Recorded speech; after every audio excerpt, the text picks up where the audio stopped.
Mm-hmm.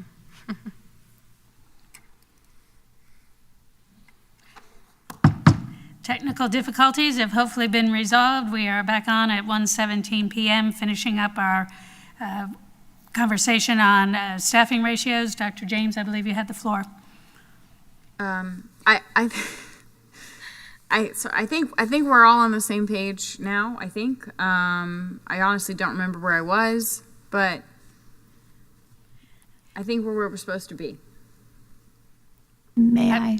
Go ahead. May I add, thank you, Vice Chair Thrower, to Board Member James's question and clarification request about the behavior techs. Ms. Kidwell's looking up the data so that that's clear. I had the same question. So she is going to be providing data, which ones are district-based and which ones are school-based, and there are differences. So one of the conversations we had at the break, Ms. Marion and I have had this conversation recently about trying to be, an effort to be clearer about, we have school-based positions that, in my mind, that means the principal's allocated a position, they hire, they're on their staff full-time. We have district-based positions that are more central-based roles, right? We're all the district, but district meaning central-based roles. They work out of central office, they go out and support. And then there's others that are just outside of that. So there's actually three things happening. And what my request to the team has been is try to find a way to show those three moving pieces, because even on here you have different funding streams, as we've already referenced. We have some that are school-based, and the intention should be these are all school-based. And I think in an effort to try to show the support to school, those two pieces are being intermingled, and so there's an opportunity for that to be clear. Yeah, I that's why I think if it's on this paper, the assumption should be that it is that school based. And if not, there should be indication of it being different other than that. For instance, if kindergarten pairs are exclusively paid out of referendum and they're not paid out of anything else, then I would argue that, if that's a supplemental ratio, then is it even belong on this piece of paper, or does it belong on a supplemental piece of paper because it's a funding source that comes from a completely different place than this? Dr. James or Dr. Gulla, to clarify, the kindergarten instructional pairs that we see here on this document, the ratio of 1 to 2, those pairs are paid through this funding source coming from district funds. However, if we added an additional kindergarten para to make it 1-to-1, the additional para would come from referendum? I would have to clarify with Ms. Boston-Ellis if any of these are based out of referendum or if they are based out of general. But I also want to add, while she's coming to answer that, just want to remind the board that there are positions that are school-based that are not on here, such as a homeschool liaison. They are not district support staff, they're central support staff. I'm doing the same thing. Going out to support, they're allocated to the schools for them to hire, but they're not even on here. So there are additional positions.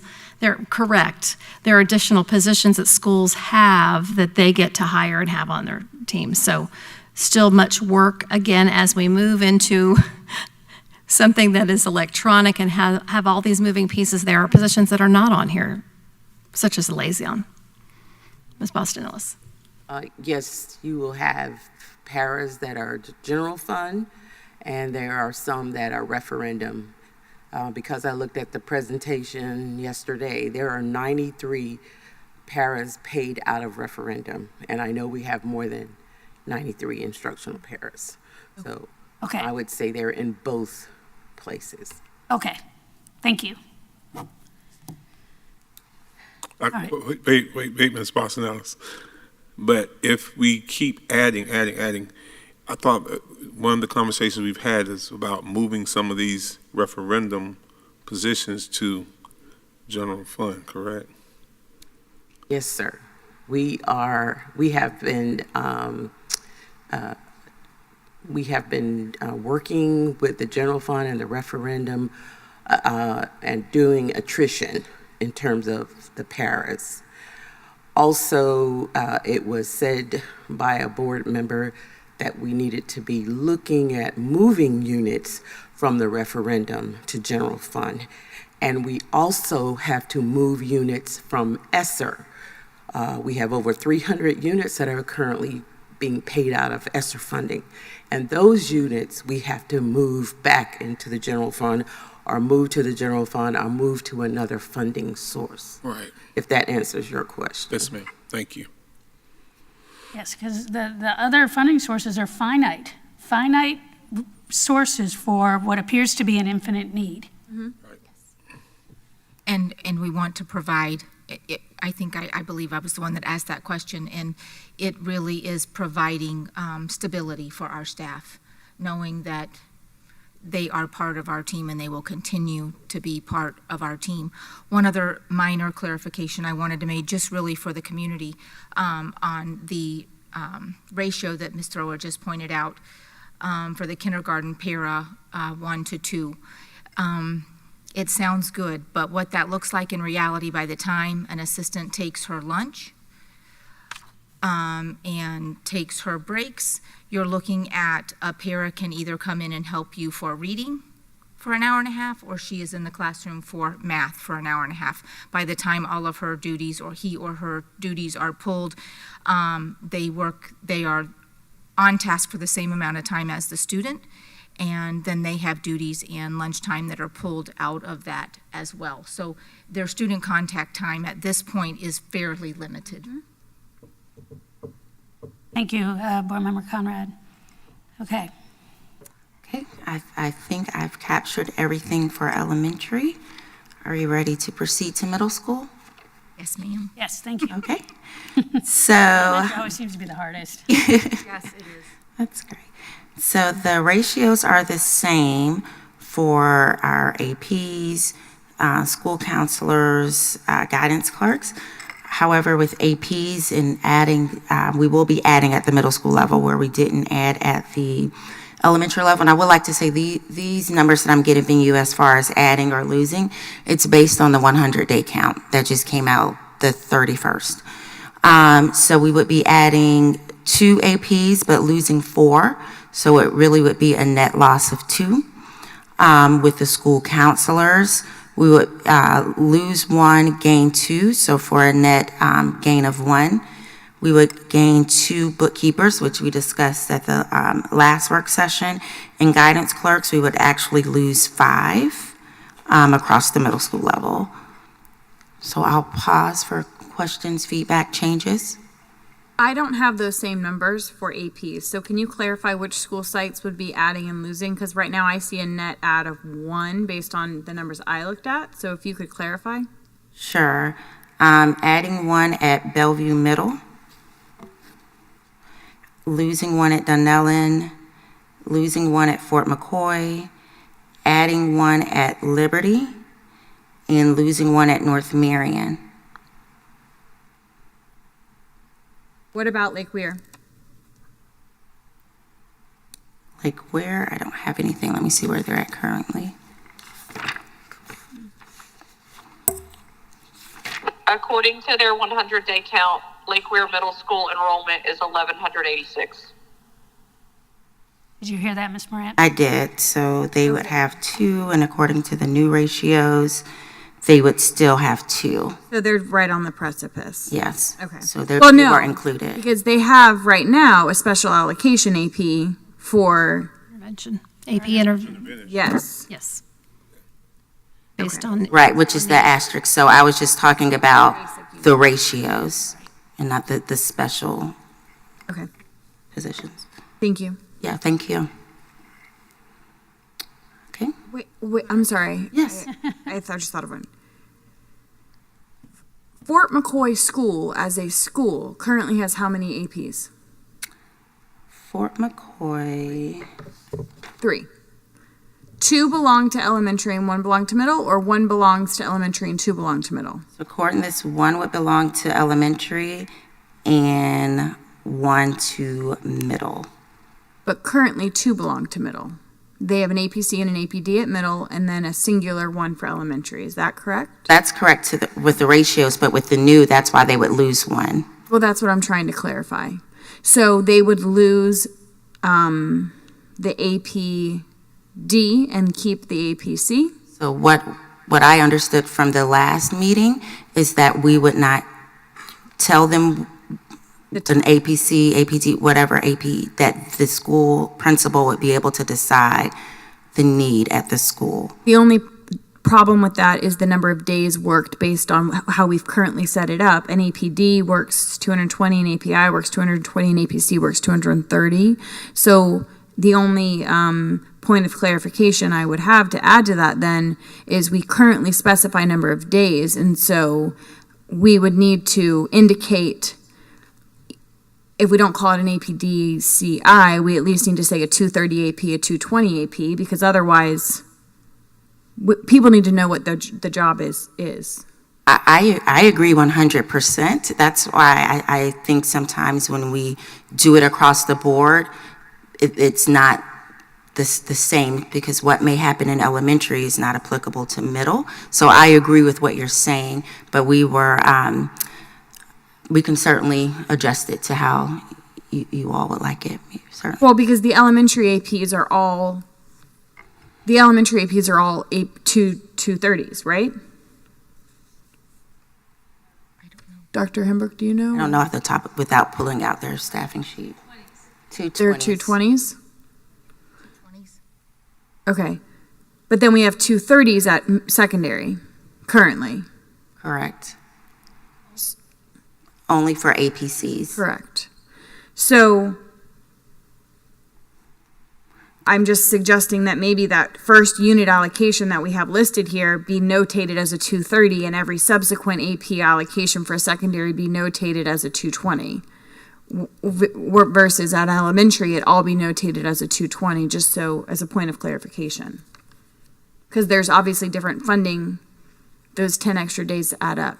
We certainly can adjust it, whatever the consensus of the board is. We can make those adjustments. If I may, I would like to comment on that. Thank you, Vice Chair Thrower. To Board Member James' point, I agree. I have several concerns about forecasting out several years, perhaps a change in leadership, someone wants to move into a different role at a different school, and the financial planning is important. So having an anchor, if you will, with one position, and then any additional are discretionary, I think is wise for not just the employee, but for the district as well. So I don't want to cause confusion and have a change from year to year. We also have to be mindful of our employees with an expectation of what that role is for their pathway. Yeah. I can answer any questions on that, I'm happy to, but there's multiple things happening there that I do have a bit of concern about. I do think anchoring it with one allocated position at this many days, this type of position, whatever that is, additional may be at the discretion, and you may choose from among these would be fine. And I think that I would think that gives the principal the authority and the ability, empower them to do what they need to do beyond that initial position. Yeah, so I guess what I'm suggesting then is just putting, 1 to 849, comma, 230 day AP, or I don't know, some kind of indication that 1 to 849 is a 230 position for secondary, for middle and high, and then that 850 and beyond subsequent positions are 220s. And whether that principal wants to hire 2 APDs or an APD and an API, or those terms are so loosely, the roles are not nearly as defined as they should be. So, and sometimes there are summer contract opportunities to add, work some extra days depending on what's going on at the school. So I feel like what I'm hearing is that to be able to provide as much flexibility as possible, stability, and then flexibility. May I ask as well, Mr. Frazier, do you mind if I ask you to come forward representing secondary schools? Are there any concerns you think that the principals would have with that, since they're hard at work in their buildings right now? Yes, ma'am. I do believe that they have expressed multiple concerns to me, primarily whenever we consider the 1 to 849 and them only having one assistant principal. The data that would back that up disciplinary-wise is there's been over 12,000 referrals that came out of middle school. It's by far our highest disciplinary incidence. And so when we consider start cutting administrative positions that are directly supporting. Also, middle schools don't have testing coordinators. So our 230 APCs are managing all of the testing that's occurring across and making sure that they're helping out with that. So splitting that job of managing testing along with trying to manage curriculum and getting in and actually improving instruction, which is our primary goal to help students be successful, they have all expressed concerns in regards to what that would look like in the event that we did move forward with this particular model. I think we also need to keep in mind, for the sake of this conversation, that we have middle school students taking high school courses as well, with high school tests and that type of thing. We also have in middle school intervention APs and also ESE APs based on what's stated here with an asterisk, based on specific student needs. And then we have transformation middle schools that have some extra support. So I think we're circling right back around to needs-driven support. And we can parse it any way we want to, but we've been talking about this since first thing this morning, how we have a lot of needs. We have even more needs than we had prior to the pandemic.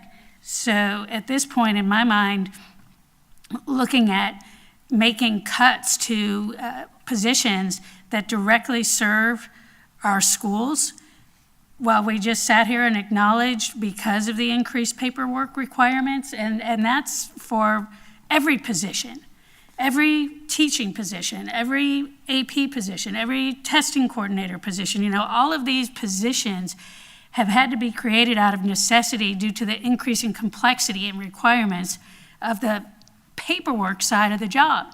And if someone can swoop down and cut out half of that paperwork, then we might be able to have an honest conversation about cutting units.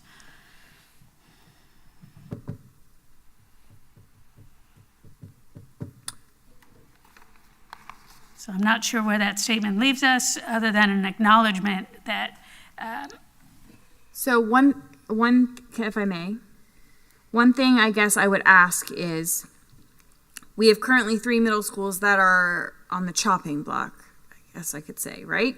And so what we're looking at is a basic unit allocation with an opportunity to bolster supports as needed. That's what we've been talking about continuously. So then, from a data-driven mindset, what I would ask is for these principals to show document the need. What does this need look like? If that's what it is, then we, Executive Cabinet, Dr. Gullett's team, make that decision to allocate an additional AP based on the needs of the school. But I just think that there needs to be a more intensive reflection on what that looks like, instead of just saying yes. So I would speak directly to Dunellen Middle School, because last year they had over 1,200 disciplinary referrals. So they have a significant need in regards to, their challenges they're dealing with their particular student populations.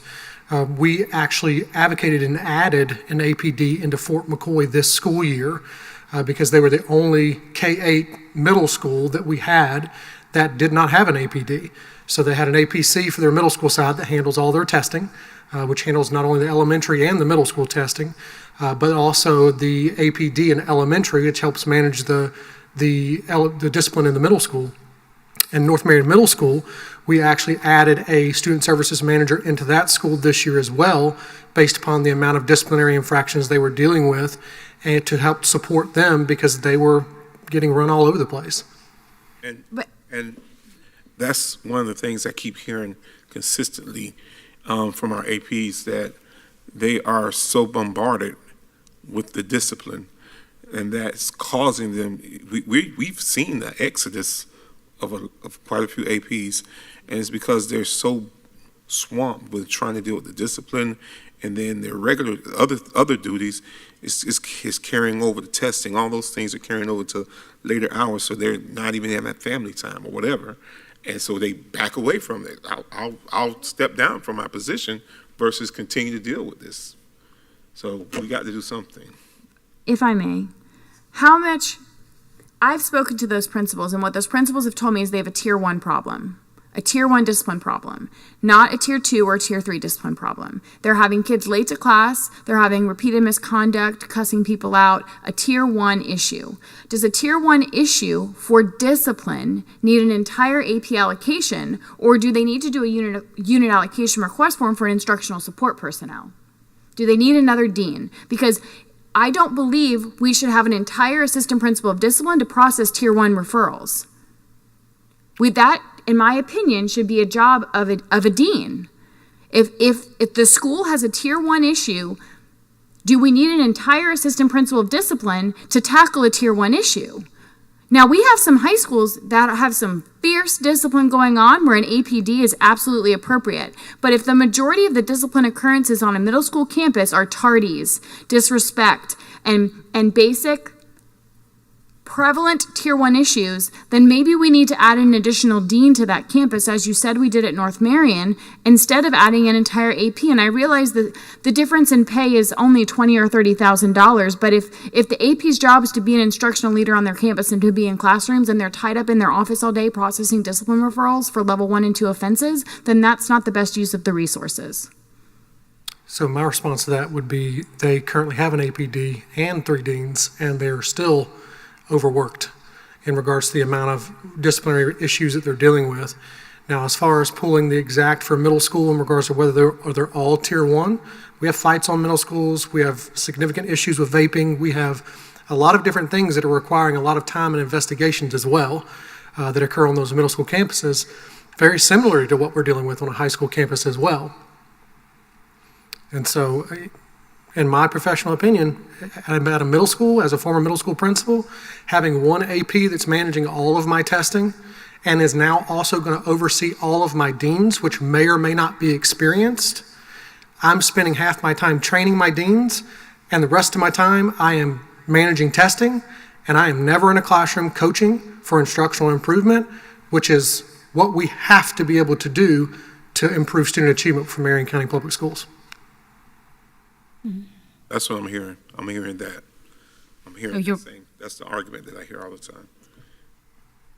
So, Mr. Frazier, you're saying you are not in support of removing any assistant principals that we have in place right now, not decreasing the number? No, ma'am, that would not be my recommendation based upon the information that I see in schools every week. And these were recent additions. We made these changes recently this year because the need was there. Correct.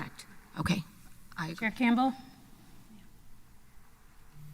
Well, I was fully in support of everything Dr. James said until Mr. Frazier spoke. So I mean, honestly, we just had a very extensive conversation about discipline. I do think there is additional work that we need to do in discipline, and I think that we can work more in that tier 1 area, as Dr. James stressed. But it does lend itself to the folks who are actually on the ground saying, no, they need this additional support. I don't know if they need additional support from a student services manager perspective, or if it is in fact the AP person that they need in these middle school campuses. The issues that are being experienced on our middle school campuses today, especially some of our schools, not all, some. We have 10, so I'm just saying some, are experiencing very unique challenges that none of us have ever seen at the middle school level before. So I have to express it that way to say that what we're seeing right now is unique. And I don't want to take away supports, but I also understand that at some point we have to say that money follows the student, and we only have a certain number of financial resources to put into each of these campuses. So those are all my thoughts on that. But actually, I really still feel what Dr. James said, that I don't know that that's the best use of resources if all that the APD is doing is sitting in their office all day. Well, I didn't say that, so. I can speak to that, Ms. Campbell. I can guarantee you our APDs are not sitting in their office all day. I did not say that. They are out trying to get kids and work through that the best job they possibly can. The only time they would be in their offices is if they're trying to process a referral, calling parents. All right. And please do not assume that I am trying to say that our APDs are not hard workers. There is a disconnect, obviously, from me being on the phone to being present in the room. So I know you all understand that, and I appreciate your understanding. Thank you, Chair Campbell. Dr. Gullett? Thank you, if I may. So may I ask this question back to decision-making, right, for the board to consider the proposal as it stands and based on what you've shared, Mr. Frazier, with the additional allocations that have been provided, does this proposal work to support schools or what they need? Because I heard you reference assistant principals, but also deans, student service managers. So would this work in that model if schools getting what they need, and that would vary? With the version 2.1 that we're looking at right now, with Right. cutting those 3 middle school APDs, we would be removing support from those 3 particular schools. So if they requested that, we still have the intervention piece, we have the AP ESE, AP intervention, and also the ability to request student service managers or whatever they deem appropriate. Yes, ma'am. Does the system, as it's set up with this proposal, would it work? I know that's a loaded question. It is very much a loaded question. You know, once again, my recommendation would not be to cut an APD from these middle schools based upon the amount of infractions and the amount of work within students that they're working with. Because the APDs, not only are they working with disciplinary interventions, but especially at a middle school level, at a high school level, at an elementary school level, primary job as an administrator, they work as counselors as well. When a student gets in trouble and we have to put interventions in place, it's not just about the consequences that occur. We have to educate the child on what they were doing was not appropriate at the school level. That's not appropriate for there. And so if we remove resources, especially when we're seeing heightened disciplinary incidents of a greater magnitude than what we've seen before and greater level of infractions, we're reducing a support system for students that are already struggling behaviorally for whatever reason, whether that be mental health related, whether that is a relation to what they're dealing with at home, overall as a whole. But I know, as being a former dean, as being a former assistant principal over discipline, assistant principal over curriculum, a principal of both an elementary and a middle school, there are significant needs that administrators work through every day because they operate as a counselor, they operate as a mental health counselor, to help students be successful whenever they're struggling with whatever intervention that they're putting in place. Go ahead. Dr. Gullett, did you have something? No, thank you. Mr. Frazier, how long does it typically take to process one bullying packet, whether or not the bullying is founded or not? When it is brought forward, it has to be investigated, right? So that is an excellent question, Ms. Thrower. I'm glad you brought that up because those are some of the most time-consuming things that occur, and they do happen very, very frequently. And it has to do with a lack of education of really what bullying is overall as a whole. That there are 3 criteria that have to be founded for that to be there. And it really sort of depends upon how many student witnesses are involved as well. Because you've got, of course, whatever the alleged victim is and the alleged person that's doing that. And then however many amount of students they list, those bullying packets can take an entire day. And that's usually on a very conservative side. Thank you for that, and it speaks to my point about the increase in the complexity and the paperwork. And it's something that, you know, in the community you hear about all the time. Well, we're top heavy with administration, and you know we don't need this many people. Well, maybe in the good old days, you know, we didn't need it, where intervention and consequences could happen very quickly without a whole lot of documentation. You know, that ship sailed a long time ago. So I feel like we're sitting here saying, well, you know, we don't need this, but we still need this, when really we need it all. I mean, look at where we are. Look at what we're trying to accomplish. I feel like we need to move forward and just acknowledge the fact that if we don't get enough of the right people in enough of the right places for enough of the right reasons and keep them there, you know, we're going to just continue to be where we are. So I think that we need to get our heads back in the game here and come to a consensus on what we're asking these folks to do and then keep this moving. I want to you mentioned one of those schools that we've been discussing has 3 deans. Which school is that? North Marion Middle. Based on our instructional support, they would be losing 2 of those then. based on what this looks like, correct? Is that, unless he's paying for them out of Title I? Unless he was purchasing them a Title I, yes. So, can I offer something? I am in favor of a basic unit allocation as it's presented here, because I do believe there is going to come a time in the not so distant future when we will be hopefully at school-based budgeting, site-based budgeting, and we will have to start talking about how expensive things are and where that money is going to come from.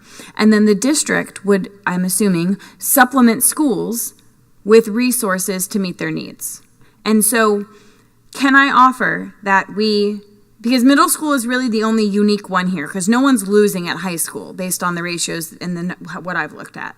So can I offer that we move forward with a basic unit allocation and we make a little asterisk that says Denellen, North Marion, and Fort McCoy, because those are essentially the schools that are affected outside of guidance clerks, I think.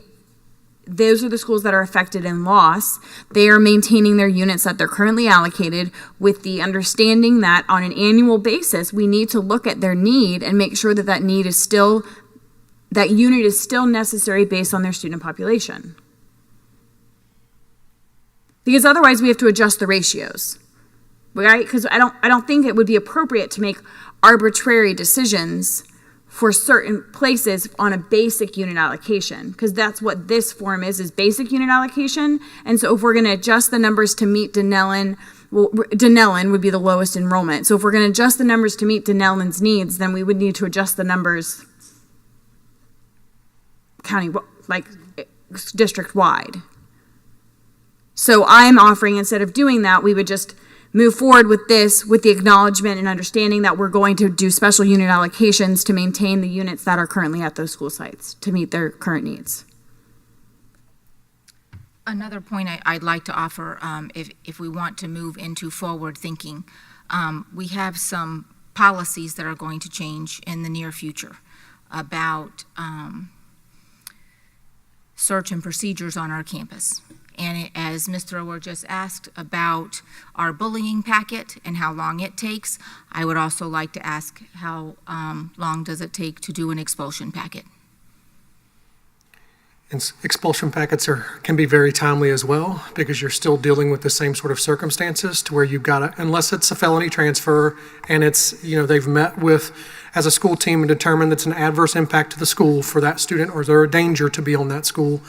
You're talking multiple student statements based upon what was there. For instance, if it was a level 4 fight where there were multiple students involved, there are a multitude of adult and student statements that have to be gathered, and those take an ample amount of time.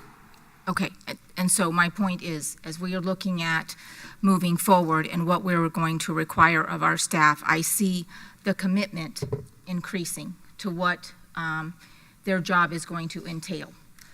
And so as we look at taking away unit allocations, on the same side of this coin, we're looking at the intensity of their job is going to increase. And we know that that's going to happen in the near future.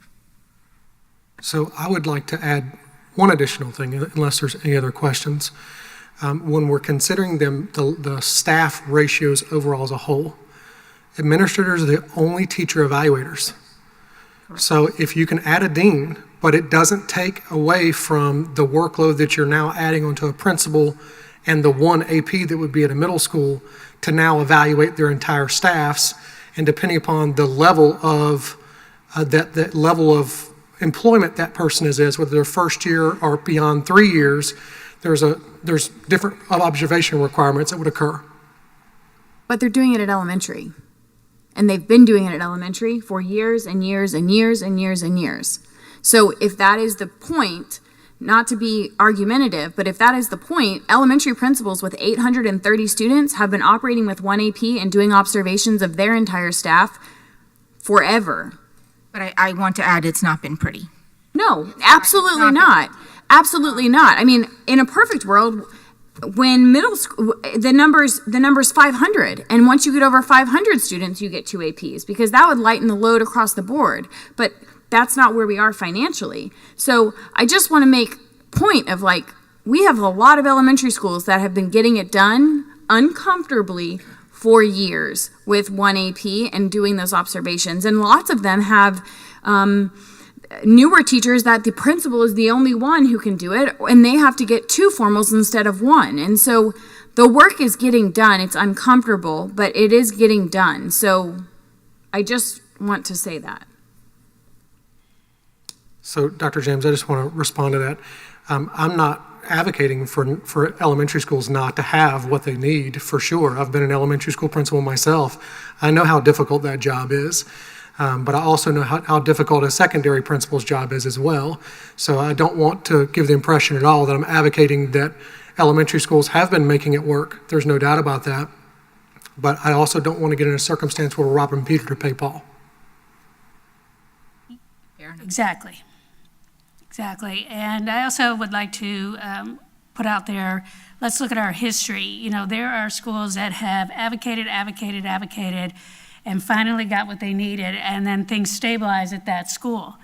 Oh, well, things are going well at that school, so I guess they don't need the help. Well, the reason why it's going well is because they finally have the level of support that they need to be successful. So again, I would say that for where we are currently, that while to us, this is being offered to consider as just a very basic, kind of a skeletal sort of framework, communication is key. You know, what is the message, and how is that message going to be conveyed down into our schools that this is a skeletal framework? It doesn't mean you're going to lose your job next year. I would caution.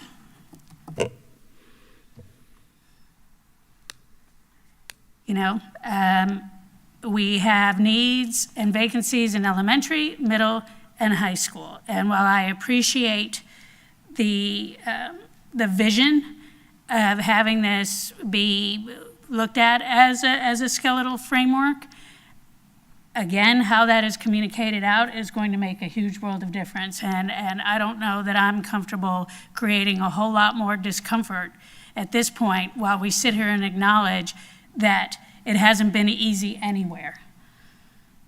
Again, we do need to get to some consensus here and find our way forward. Chair Campbell. My question actually is in the high school, and I know we haven't necessarily even gotten there, but I do have one question that's not included in all of this, and I don't know if we want to address it now or later. No. Go ahead. My question is, where do the ESOL paras go? Once we get to high school, we have great ratios for ESOL paras at 1 to 17 per student. And so that's in the elementary school level and at the middle school level. I don't see them at all at the high school level, and maybe I'm just missing it, but we can't certainly assume that all of a sudden those students don't need that additional support, or those students also that are joining us for the first time in high school, which we have a large number that don't need that support. So that's my question. Okay, thank you, Chair Campbell. We've got Ms. Morant coming back up. So right now, so as you said, ESOL pairs are not on the staffing ratios. And from my understanding, they've been placed based on need.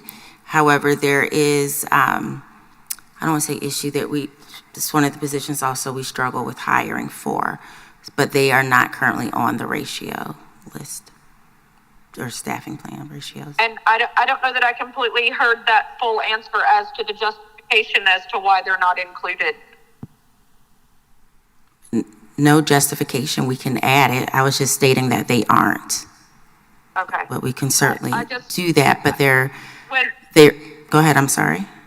No, I was going to say, when we're considering feeder patterns, and if a student has had an ESOL para, or if we've had that support, or for a family member or what have you, and we're considering feeder patterns, we should be able to know those students that might need that additional support, especially coming out of middle school, and what that looks like, and perhaps what those ratios should have been in the past, and what would be helpful for students. That is one of our target demographics that we know we need to provide additional support for to help move our literacy numbers and all of the academic supports that these students need. And so I'm just curious as to why we haven't considered that to include. Thank you. So, Chair Campbell, we have Mr. Frazier up here now. Chair Campbell, I'll just speak to that really quickly because on the staffing plan ratio, what you are referencing is the ESOL pair under the instructional pair and teacher ratio at 1:17. Whenever you get to the high school level, it does not list an ESOL pair at all. And I can give you specific examples of the supports that are currently in our schools. Right now, Bellevue High School has 54 students that are considered language deficient, and there's only one ESOL pair supporting those students. When you compare that to a campus like Westport and the size that they have 137 students that are in that ESOL program, and they have 3 ESOL pairs. And so that's definitely a good point. Thank you, Mr. Frazier. I think you did make my point for me. If we're going with a 1:17 ratio in elementary and in middle school specifically for that category, we need to get serious about what that looks like at the high school level. And make sure it's reflected. Dr. James? I think we have the highest level of dismissals for ESOL in high school as well, though. So what enters our campus as freshmen and what exits our campus as seniors is a different number. And so because you see that dismissal rate highest in secondary, probably highest in high school, that is why there is a variation there. Not necessarily that we're meeting that need, but I would just offer that we do lots of dismissals in high school. I did one quick math. I want to offer a solution. Either we change the number in middle and high school to be 600, which would then go to our lowest secondary school of 600, which is 616, which is Denellen. And we just change it for secondary, and we change those ratios at the secondary level.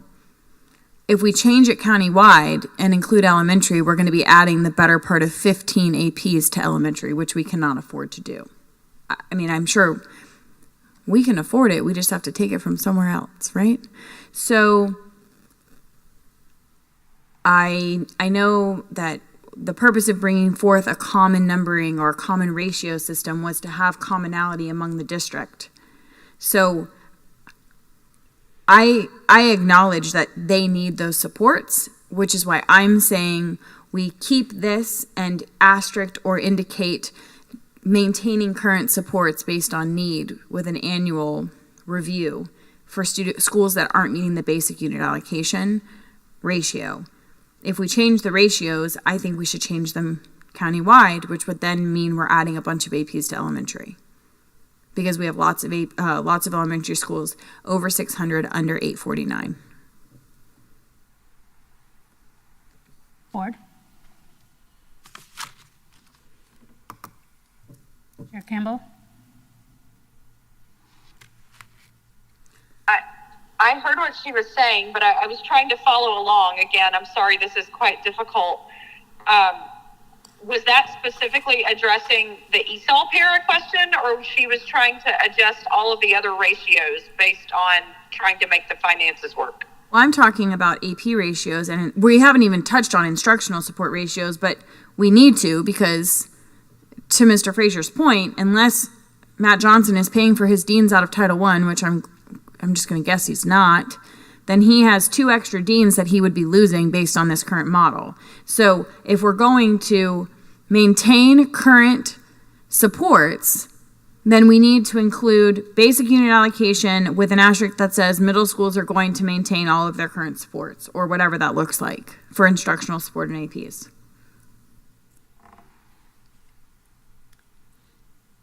Anybody?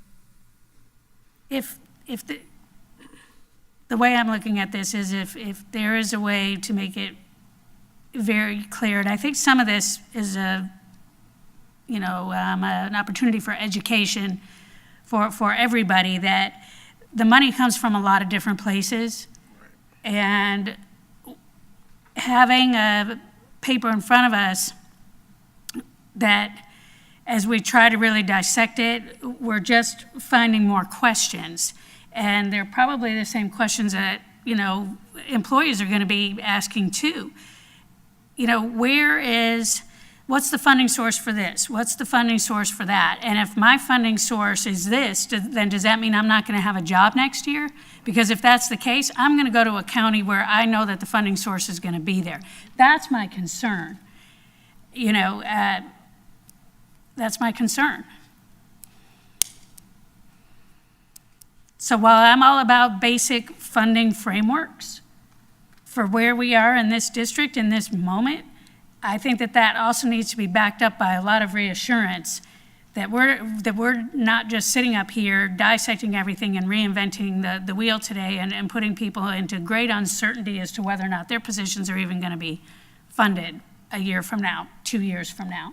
We want them to be making a commitment to us for the long haul. I'm not saying that what you're proposing, Dr. James, can't work, and it's probably more transparent and better moving forward. But with what we're trying to do today and this year and for next year, again, it's all in how it's written and how the message is delivered. If I may, overall, even if you looked at this plan exactly as it is, we're net adding 3 APs to secondary. So the positions that would be lost in middle, just from a basic point, would be transferred to a high school or to another middle school, because we have Bellevue and Liberty getting additional units, Donnell and North Marion and Fort King losing a unit. And again, to say, I think we should just keep them as is with an asterisk. But even if we didn't do that, there's still absorption within our district. We're not really cutting positions, but rather moving and then adding 3 more AP positions to bolster some of our larger high schools. So no one is going to lose a job in the secondary realm. It's more of a transfer of resources. But again, I would offer, I think we just need to asterisk that those 3 specific schools are going to continue to maintain the supports they have. I agree. May I make a comment there really quickly? I think we have to be very careful to say, I understand and I appreciate where Vice Chair Thrower is on this. We have to be careful how we're communicating this. But we also have to be careful to say no one is going to lose their jobs. We have to be careful to say that, because no one means no one.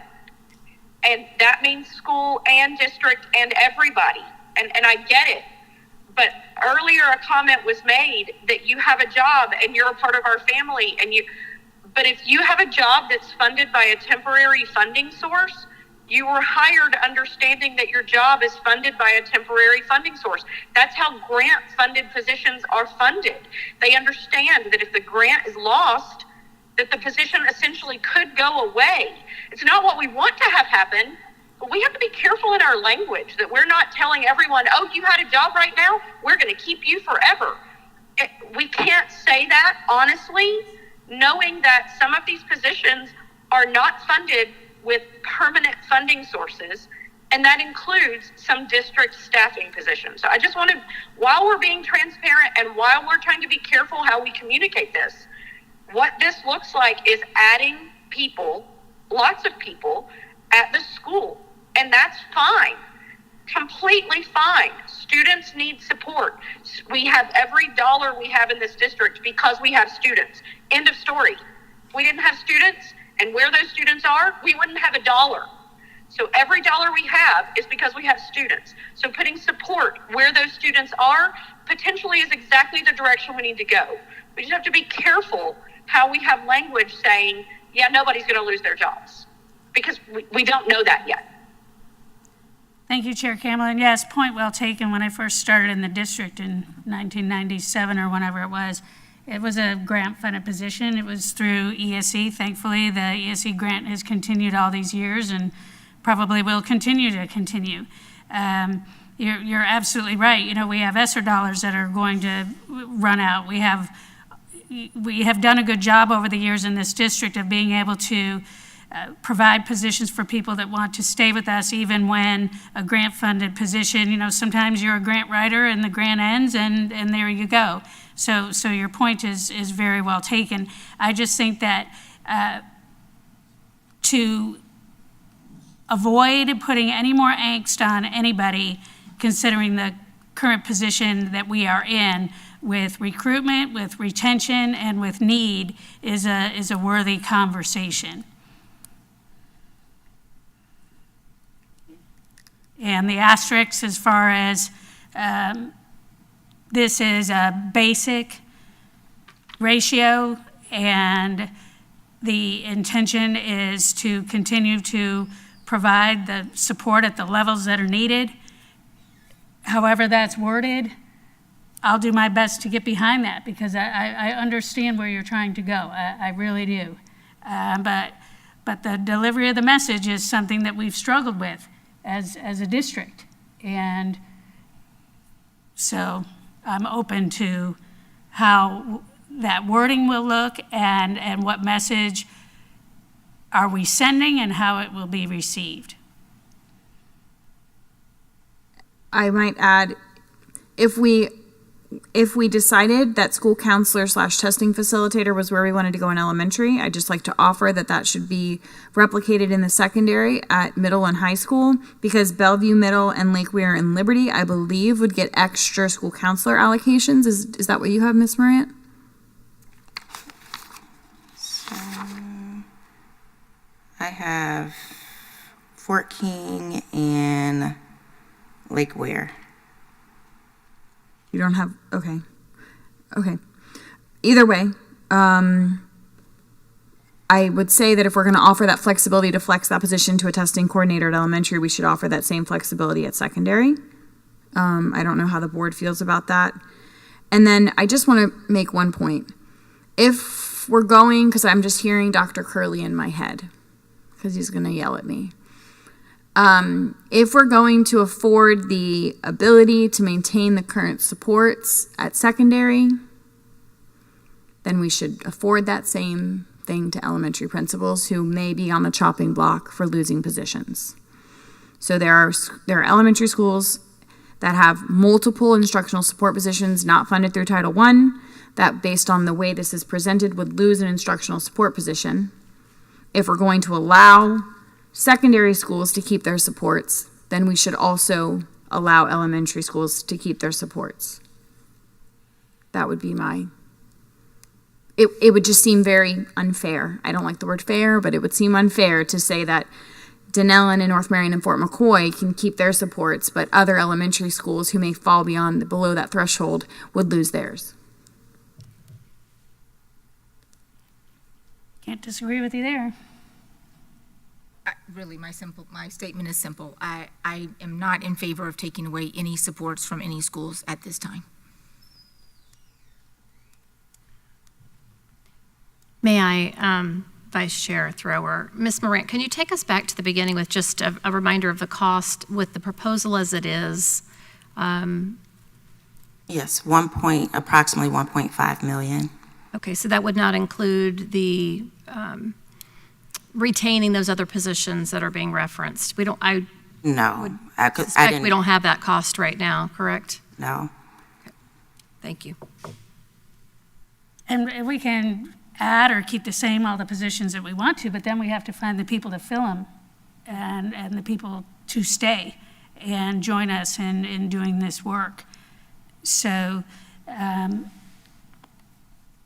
I would benefit from a recap at this point. I would also benefit from getting through high school and getting to a point where we can acknowledge where we have come to an agreement and what is still left, and then finalize this.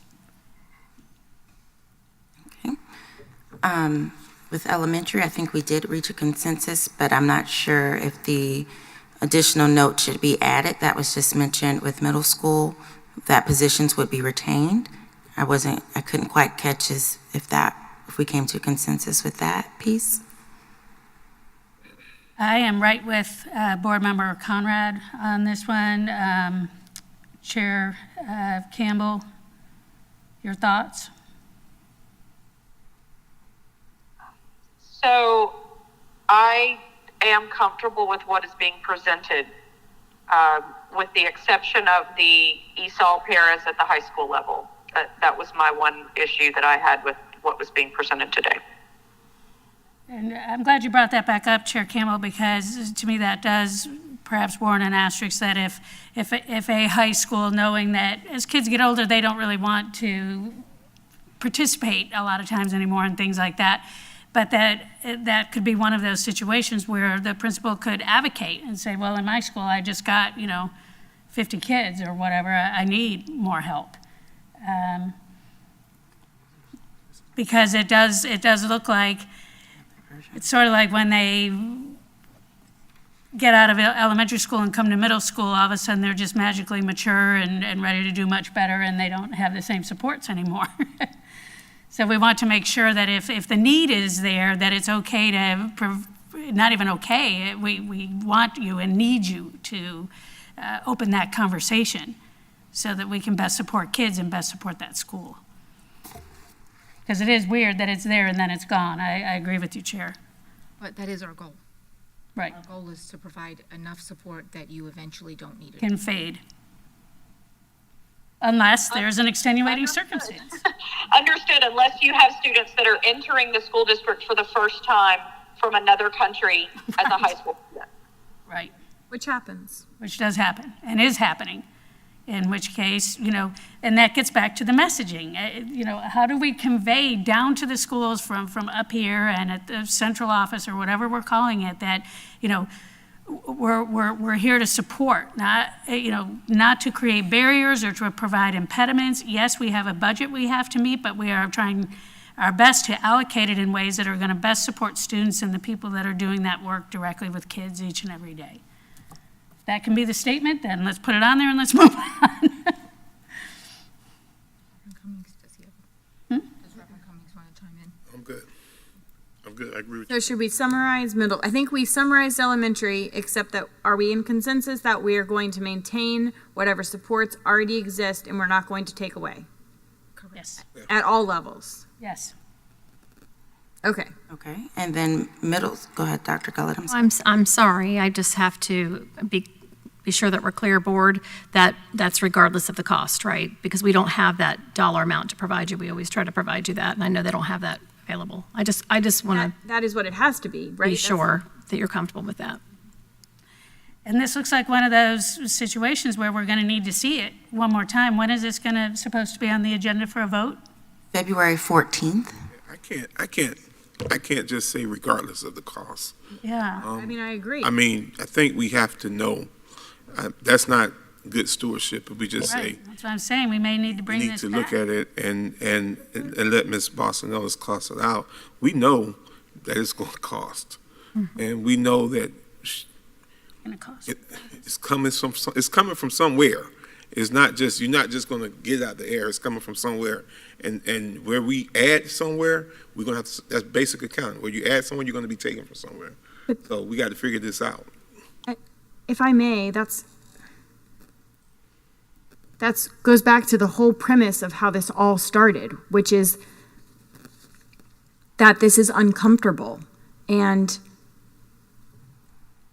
the basic unit allocation is adding and taking away. And there is a number mostly based in that guidance counselor position. And Ms. Marion, you can confirm, but I would say that the largest amount there is in that adding guidance counselors to elementary. Everything else is almost a wash.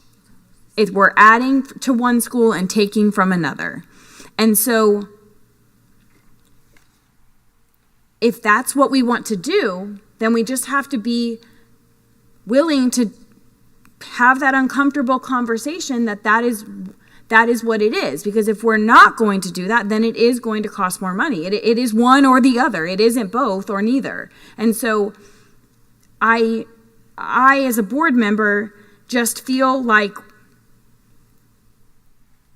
I want to do a better job of just acknowledging the uncomfortability in a variety of these conversations. We haven't even gotten to the calendar yet. And like, we are acknowledging this is uncomfortable, but this is how we have to proceed if we want to be fiscally responsible while still trying to put supports where students are. And I just feel like sometimes we're just kicking the can because Dr. Gullett just circled us back to the starting point, which is the money. And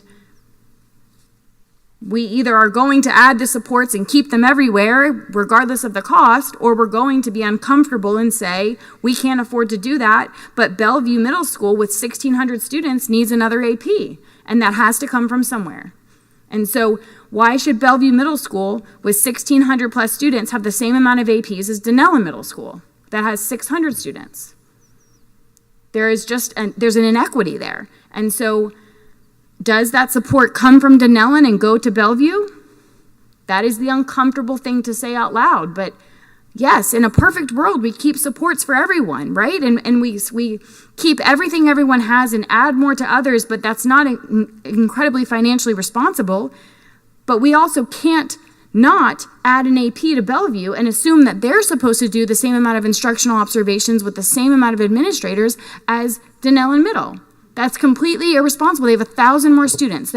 He's doing it, but there's no way that his level of customer service is to that of the principal at Denellen. So I implore the board to we have to just rip this Band-Aid off and just start feeling a little uncomfortable, because we don't have another choice. It's either we spend the money and we give everyone as much as we can, or we have to take from one to give to another, in my opinion. And Vice Chair and Board, I get what you're saying, Dr. James. I don't mind being uncomfortable, but we as a board have a fiscal responsibility, because budget is one of the things that is part of our duty. And with big responsibility. So with that, I don't want to say blindly without saying, you guys just approved to do this and you didn't even know the cost, you didn't even know the price tag. So we have to be mindful of that we need to know what those numbers are. So when we are held accountable for it, we didn't say we blindly made a decision. And that's why I'm uncomfortable, because I don't know the number. And I want to know that number before we move forward. Right. And if we had taken this in its totality and entirety and not made any changes, then we would know exactly what we were going to be talking about. But now we're adding things. We added guidance counselors. We've acknowledged, well, Denellen Middle has fewer than Bellevue Middle. Well, Denellen Middle, where they are, hopefully they're functioning quite well, but Bellevue Middle needs more to be able to do their job better. Like you were saying, just because they're getting it done. That's right. Yeah. And so, we've asked you again, we had you after the first time to bring us back some things.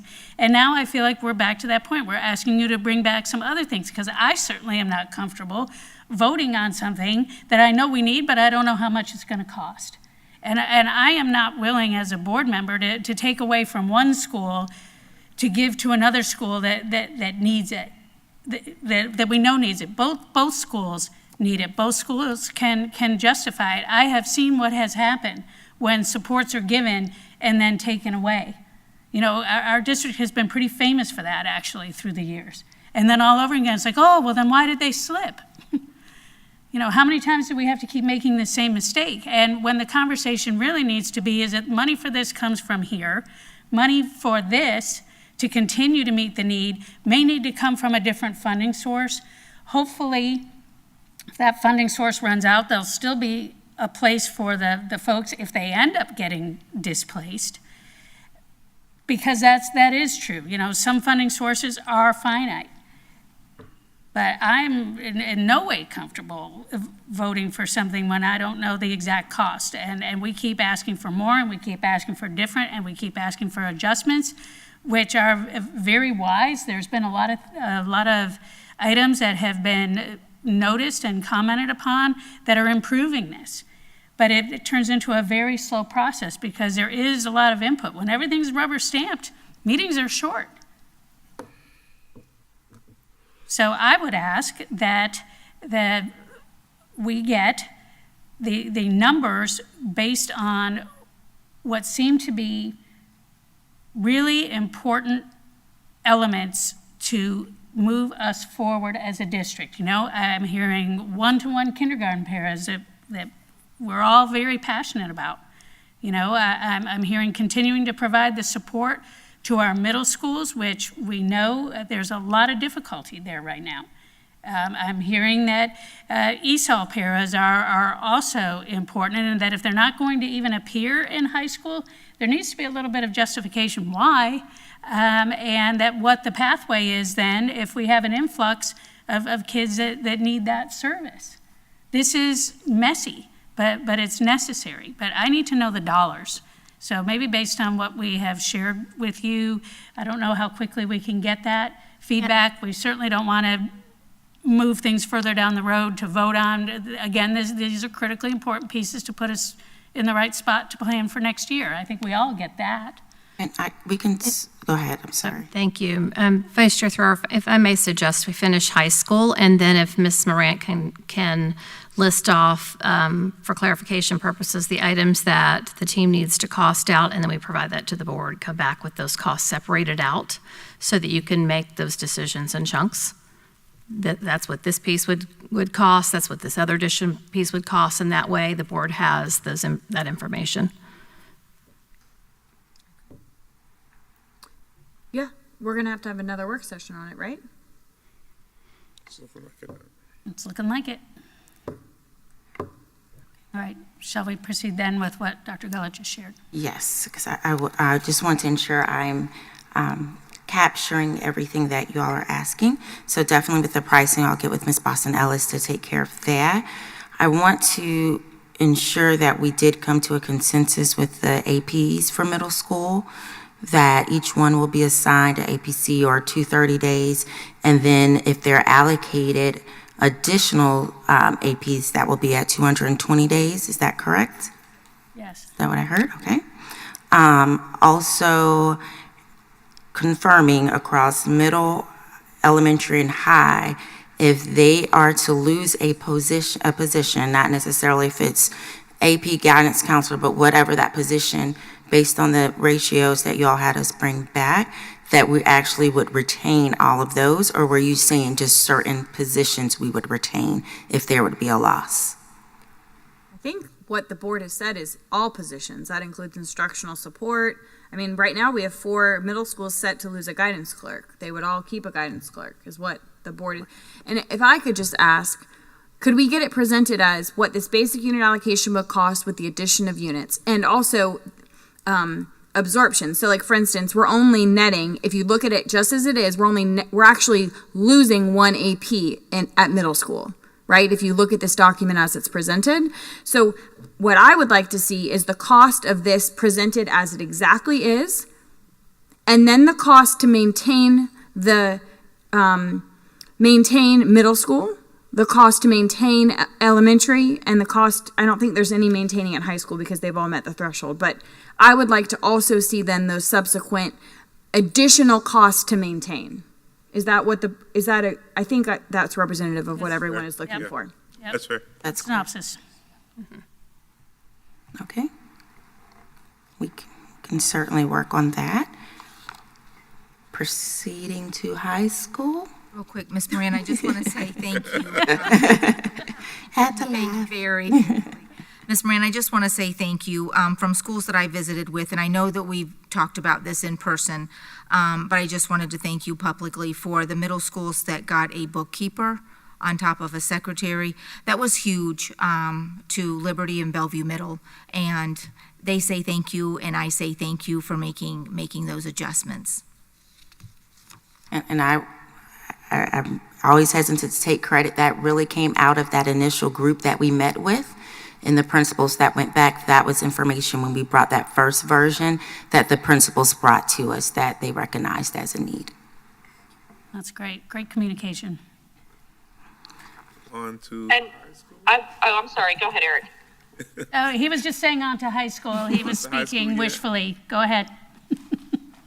Oh, no, I thought we were done. Like, I was just going to say thank you to Ms. Morant, but I also wanted to express I certainly appreciate that when they come back and talk to us again about this, we'll have some real dollars, because obviously, as you know, budget is our responsibility. But we'll have real dollars associated with staffing and what that looks like. But I kind of also need to see large numbers, whatever they might be, of the dollar amount associated with the everybody else. Because if we're putting dollar amounts out there and we're saying that this is going to cost 1.5 million more than what we had budgeted, and this is going to cost 2 million more than what we had budgeted, and then I need to see what that everybody else number looks like. And I know that Dr. James talked about making tough decisions and having tough conversations, and I think we're all in it for that. But we have to figure out where this money is going to come from. And if it's coming from district staffing somewhere, then just looking at large round numbers might be helpful. I don't know. I mean, some of it is going to be attrition. Some of it is going to be open positions that aren't currently being filled, which we are able to make budget great right now because we have so many open positions, which isn't great for kids. Right. So anyway, that's my overall thought on that. Thank you. Thank you, yes. Did you have anything else, Board Member Farmer? Okay.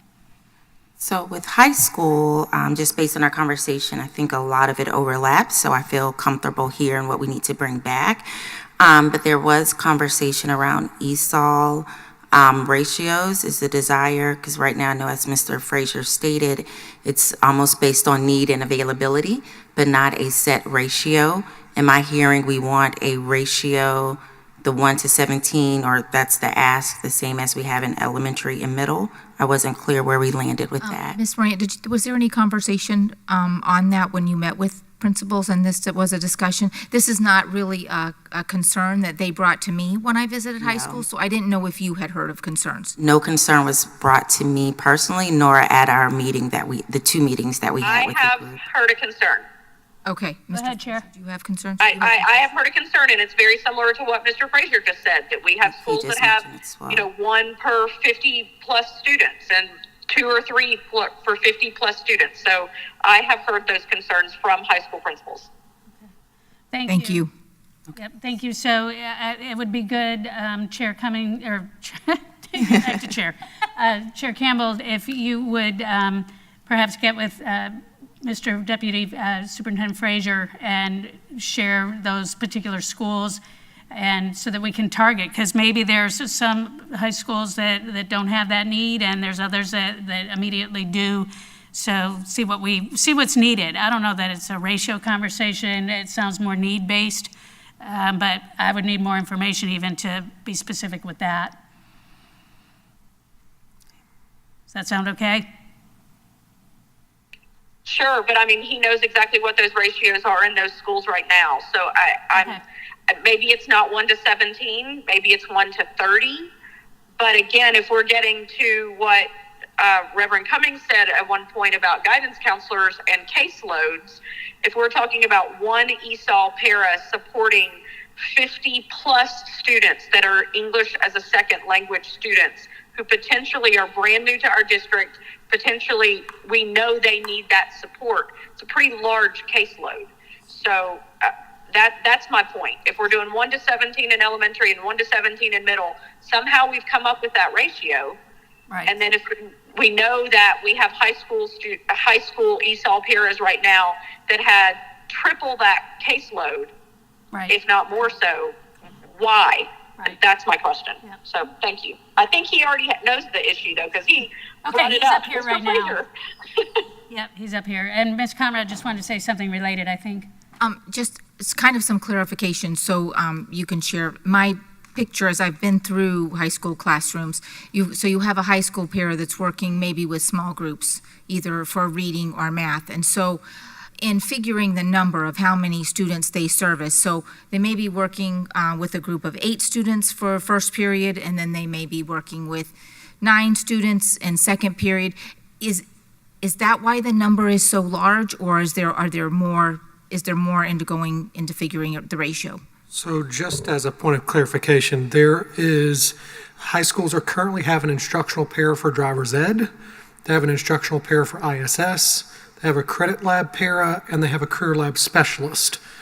They do not have an instructional paraprofessional that's pushing in, working other than whenever they have these ESOL paras that are going in. And so it just depends upon the needs that the students have. Obviously, if we've got a student that is coming in and they've been in country somewhere else and have had services provided to them, they don't serve as great of a need. But if they're coming in directly from out of country and they're not already language proficient in English, it would be very challenging. Okay. And so, Chair Campbell, what I'll do is I'll get together with Ms. Shawana Hughes-Sims, and we will discuss some potential recommendations. Is there a state requirement or a state guideline that we should be following? So we have a good question, Board Member Conrad. Meta consent decree outlines some provisions for ratios. Essentially, they had originally said 15-1, but we have to go back and look at the grade level band that they had in the meta consent decree. Thank you. Yes, and I do know that our ESOL program specialists have been hard pressed through the years, meeting all the requirements that they're definitely mandated to do. So it was actually, I think, a really good catch, Chair Campbell, to see that. A lot of eyes see a lot of things. So, okay, are we good there? I think Thank so. you. Oh, sorry, that was me. Yep, go ahead. So I think we're good with high school, but if you don't mind, I really would like to just run back through to ensure I've captured everything. Yes, Is that okay? Okay, great. So with the ESC guidelines, we are going to add a note of where the form is located. Also adjust the language that's in that green bar to actually reflect the way we're handling that. In addition, we're going to move the behavior text to the ESC staffing guideline. Moving to elementary, we're going to add language around adding a permanent sub. Based on, right now, we're thinking 10 plus units, but we're going to get with Ms. Kidwell to find out what would be most appropriate. Adding across the board for the addition of the school counselor, giving schools or principals the opportunity to do a testing facilitator after they've hired that first guidance counselor. Also, we're adding language across all three that basically says with the additions that we're making according to the ratios, that will stay, but we also won't take anything away from the schools, and we'll put a note that that will be reviewed on an annual basis. Going to middle school, I think we've captured that already. And with high school, Mr. Frazier is going to get with Ms. Shawana Hughes-Sims to discuss potentially what it looks like as far as the ratio for ESOL.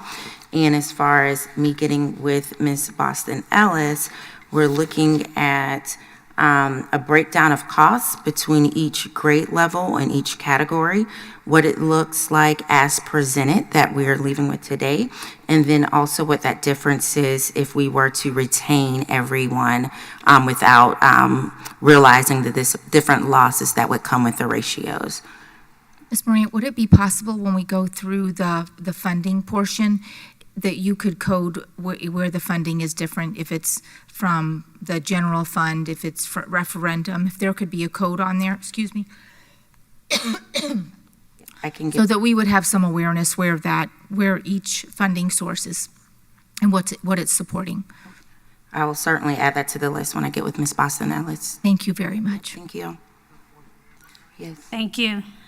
And did we have kindergarten paras on there that you were, because we were talking about adding kindergarten paras of 1-to-1. So we talked about it earlier. Well, I talked about it earlier about having that during the referendum conversation. Right. Okay. Yep, I'm good. Thanks. So let me ask a question, because what, and I got to ask this question, what is the timeline we need to get this done, Ms. Morant? Because what I'm feeling, and when I'm kind of sitting here trying to analyze this in my head, that you're going to come back with some more, and then we're going to dissect it and take it apart again, and then say come back with some more.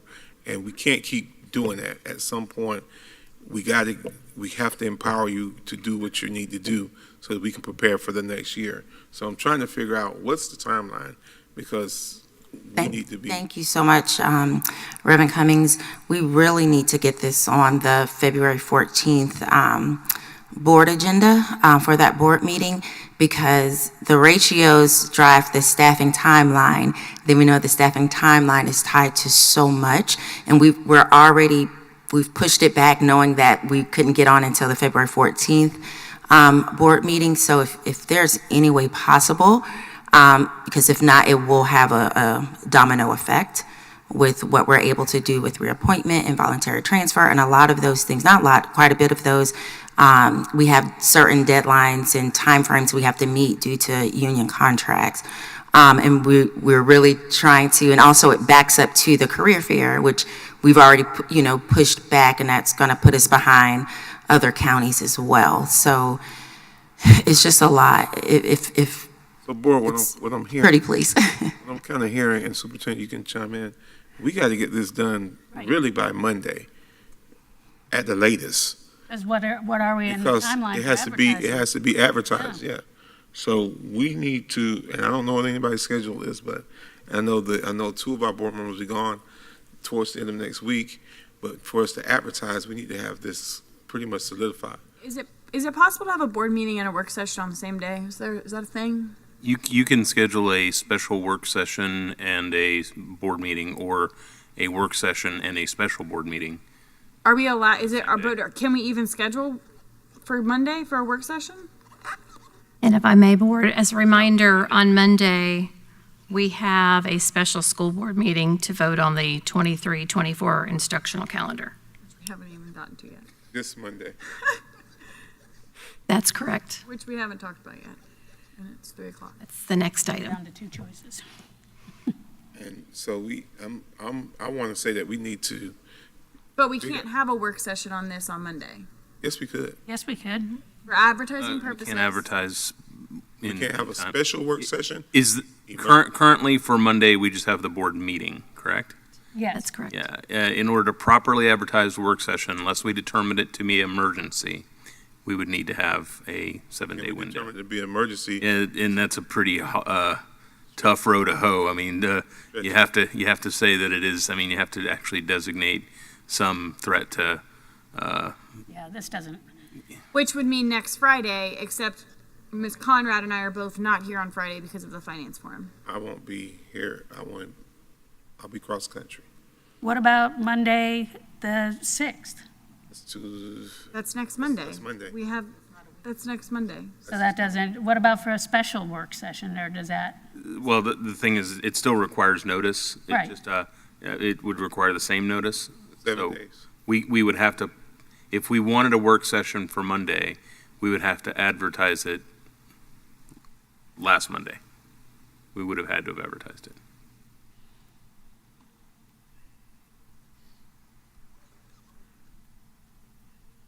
So a week. And we need to vote on this on the 14th. So Tuesday, February 7th would be before noon, right? Have 7 days. Or it would, Well, and I'm saying 7 days, but the truth, well, yeah, and that's because we're just going to publish it. We'll publish the agenda and place it on a website. I am not certain how that has worked with Ocalistar Banner with work session as opposed to board meetings. All we're required to do is advertise the board meetings in print, but we're required to put everything on our website. But we're also required to give 7 days notice of a work session. So it doesn't necessarily have to be with Ocalistar Banner. In other words, my point is that Ocalistar Banner, or I'm sorry, a local newspaper advertisement is not necessary for a work session, or may not be necessary depending on the circumstances. But we do have to still notice it on our website and place the agenda out 7 days in advance. Yeah, so the only day possible is the 10th from today. Is that correct? You won't be here. But but 2 of the 5 of us will not be here on the 10th. 3 of the 5 of us will not be here on the 10th. We have the FSBA Finance Forum. both of you do, Yes. and then you're not going to be here either? Right. And yours are the 9th and the 10th? Correct. And I'll be leaving on the 9th. early morning on the 9th. Do we work on the weekends? No, I'm just kidding. That's open. So what about the 8th? But the 8th isn't 7 days. So Days. Not enough time. We can't do anything before the 10th. Because we have to be 7 days from today. got it. I was going the other way from the date of the actual board meeting.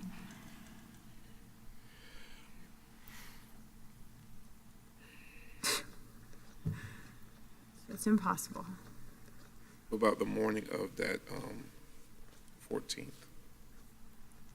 Morning of the 14th. Sure. Is that So possible? is there a way, may I propose something? Is there a way that all of the questions that have been asked today, the money questions, all of that, can be distributed to each board member individually, obviously us not talking about them, but then the item be placed on the 14th agenda As a discussion item. as a discussion item, and we hash it out then and get all of our opinions out, and we have to come to a resolution that night. Is that possible? It sounds like that might be our only solution at this point. We saw how well that worked with the calendar, so I'm just gonna offer that we did this, and then we put it on a thing, and then we voted it down for the calendar. So I would just offer that we've tried that once and it was not effective, and I would not want to put Miss Moran in a position where she's putting all of her eggs in that basket, and then we don't get a majority vote because we can't hash it out. Two different topics. Experience as a good teacher, but I hear what you're saying. With all of our scheduling constraints and the fact that our fiduciary responsibility is budget and we need numbers, I feel like board member or Chair Campbell's suggestion to get our numbers, get our ducks in a row, be knowing that that we're just going to have to vote, I just think I would feel more comfortable for Miss Moran. Is it possible to add, could we have a work session the morning of the 14th, and then the thing we decide on in that work session be updated to the board docs following that work session and put on the board docs for the meeting on the night of the 14th? Chair's approval, yes. With the chair's approval, we can create an agenda item late, but that requires special circumstances and the approval of the chair. And so, If that's possible, I think that would be the most respectful of Ms. Morant's team's time for us to come together to publicly discuss this again, however long it takes, conclude that meeting, and then come back and have a board meeting and about have our it, consensus. so that we are not potentially setting it up for not success at the board meeting. right. And with all due respect, do you think having it actually on the day of the board meeting that we do have to approve it is the best idea? Or should we have it on February 13th, where I, as the chair, still could say that we're putting what all of our work session work is on the 13th will be on the 14th? Because if in fact we do need her to come back, just like what we're doing with Mr. Ayers and Dr. Hembrook, if we have to come back to it, then there could still be additional work on the 14th that happens in that discussion. I know that I have something at 9:45 on Monday the 13th, and so I'll be flying back in on the 13th, the evening of, so. Well, it doesn't have to be a 9 o'clock meeting. It could be an 11 o'clock meeting on the 13th. Reverend Cummings is I'm out trying of to, town the 13th altogether. Is that what you just said, Reverend Cummings? I won't be back in till that evening. So Reverend Cummings will not be back till the evening of the 13th. But Lori is not Like- here on the 14th. again, with all due respect, I do think there's significant value in us having all of the numbers presented to us as board members, and also having all 5 board members having gone through finance forum, because this is going to be a wonderful opportunity to discuss these kinds of questions during finance forum training on the 9th and 10th. So the 14th, fine. We can go with the 14th in the morning if that's what you all want to do. Can you participate via phone? I'm not sure. I don't know how good the Wi-Fi is going to be. I'm going to try. But We know that Board Member Cummings is a no for the 13th to be available. So if we all want to be together, it would need to be I'm not certain I'll be available. I'll be out of town. I'm not sure how great my service is going to be. I'm going to attempt. Okay, so you may not be here for the school board meeting at all. That's already planned. Right. Yeah. Right, yeah, you didn't know that this was coming, but you're going to get the information. But you wouldn't be able to vote anyway unless you call in. Right. Yeah, and you could call in. Yes. So, well, Chair, if we do it on the 13th, then Board Member Cummings will not be available, but you will? No, I'm No. gone the whole week. Okay, so she's gone the whole week, so I think we're pretty much at the 14th. And then try to see if Ms. Conrad can. And see if Ms. Conrad can call in, hopefully she can. Are we looking at 9 a.m. on the 14th? 9 a.m. on the 14th, yes. Okay. Let me ask a question. So, Madam Superintendent and chairs, we could put that, it's already on the agenda and it's a placeholder, correct? And it's already pulled for discussion? That's correct. There's already a placeholder there. So then that would make the most logical sense to have it that morning, have the work session that morning and try to hash everything out. I just don't want to keep sending out people on wild goose chases. And then we come back and we tear it up and then we're not getting, and they got to get this done. They have to get it done. Right, right. However, and I don't think anyone sits up here with the wanting to make this be very long and drawn out, but when things come to our attention, it is our responsibility as board members to get to a place of comfort, get to a place of where we're exercising our responsibility as over the budget and making sure that whatever we're approving is something that makes fiscal sense. And there is a lot embedded in here. And let me say this too. I mean, when I said wild goose chases, not to offend anybody, because they're not. Every question that we are asking are valid questions. All the directions we're going, but I just know that at some point we have to finalize this, because if not, it's going to push. It moves everything else backwards. right. Until we get that done. And we've tried to be very mindful of asking about deadlines, and, deadlines can always be flexible, but in reality of what the work needs to continue, we've tried to be very sensitive to that. So the intention is to have a calendar to vote on. It's going to be a big night on the 14th, have ratios to vote on the 14th, and then we'll move forward into the next challenge. Thank All you. right. Does that help you, Ms. Moran? It does.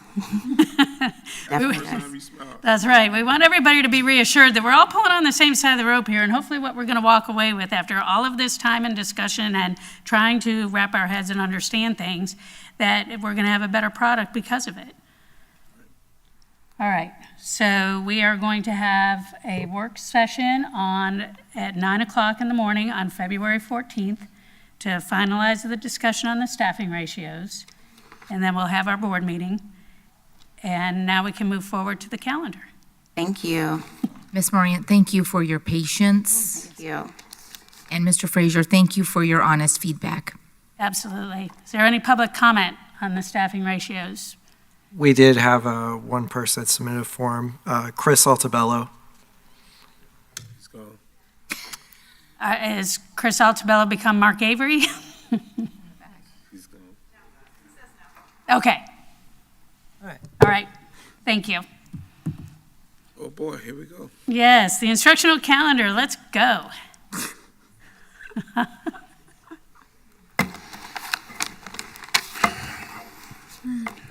Good afternoon, Afternoon. Madam Chair on the phone, Madam Co-Chair, board members, Dr. Gullett, Attorney Powers.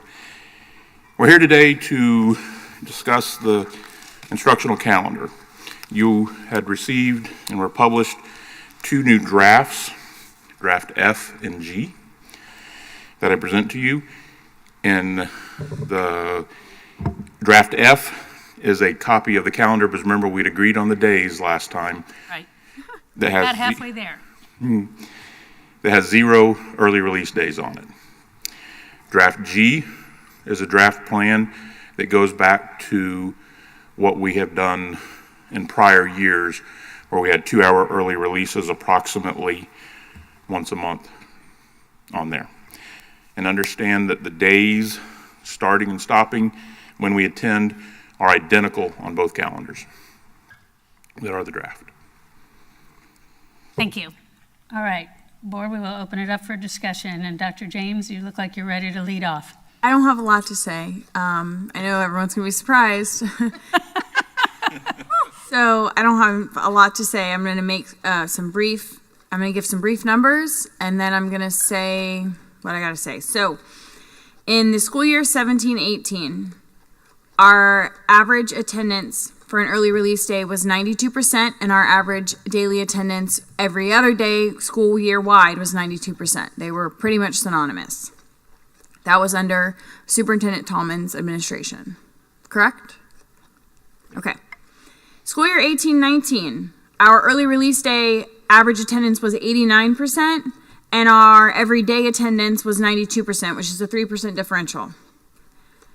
In 19-20, it was 89% for early release days and 94% for every day. Now, obviously, there's inflation there because once we hit fourth quarter, everybody showed up to school every day. Our current attendance on an everyday basis is 91%. If we are to assume that there is a minimum of a 3% differential with an early release day, a 2-hour early release day as we previously used it, the assumption would be that we're going to be looking at probably 87 to 88% attendance on early release days, which would be projectably the worst attendance on early release days historically for this district. So I am saying that to offer that I do not believe, because the comment was made in the last, I can't even remember whether it was the work session or the board meeting, that, well, maybe it was better under different administrations. You're right.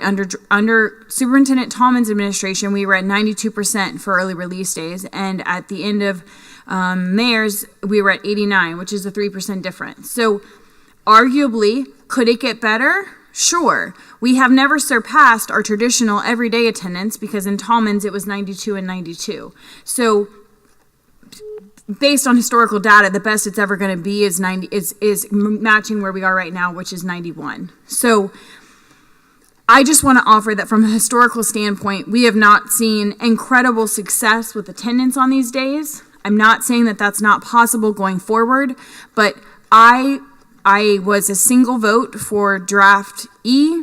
That is the calendar I think is best, and I do not think either of these calendars do what is best for our staff to give them the time they need on site to collaboratively plan and professionally develop with their peers. So I'm not in support of either of these calendars. I understand that I may be a singleton in that, and that's perfectly fine, and that's really all I got to add to the conversation. Thank you, Dr. I got James. a question for Dr. James. You said that it was 92 and 92. That was for student attendance or staff attendance? Student. You're going to just go down the line? We can go down the line. Okay. All right. So I am in support of draft G.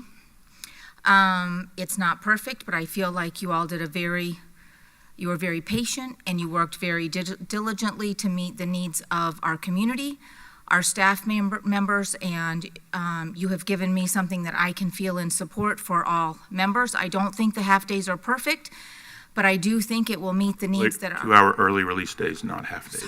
Sorry. Early release. Our 2-hour early release. I do think it gives our administrators what they are asking for in having time with their staff members that need additional support. So at this time, I'm in support of draft G. Vice Chair Campbell, your thoughts? I will go with the consensus on either way. Honestly, I'm fine either way. I can take it or leave it with those very few hour early release days or whatever we're looking at on that. I just wanted to add some comic relief. My son sent me a text and said, we need to do what Tennessee's doing and actually give the day off after the Super Bowl.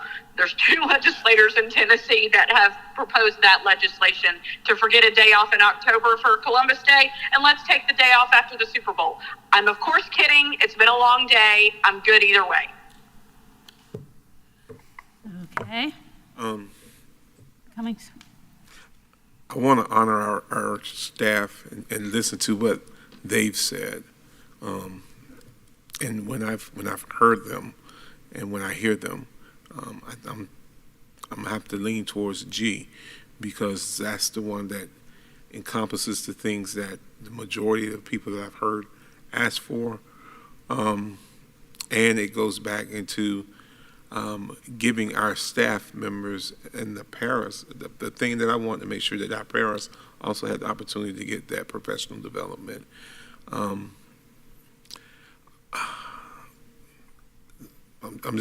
go with G. We'll go with G. Okay, thank you. I certainly have agonized over this, just like the rest. I felt it was important to put the idea out there for the 1 hour weekly early release. It did create a lot of conversation.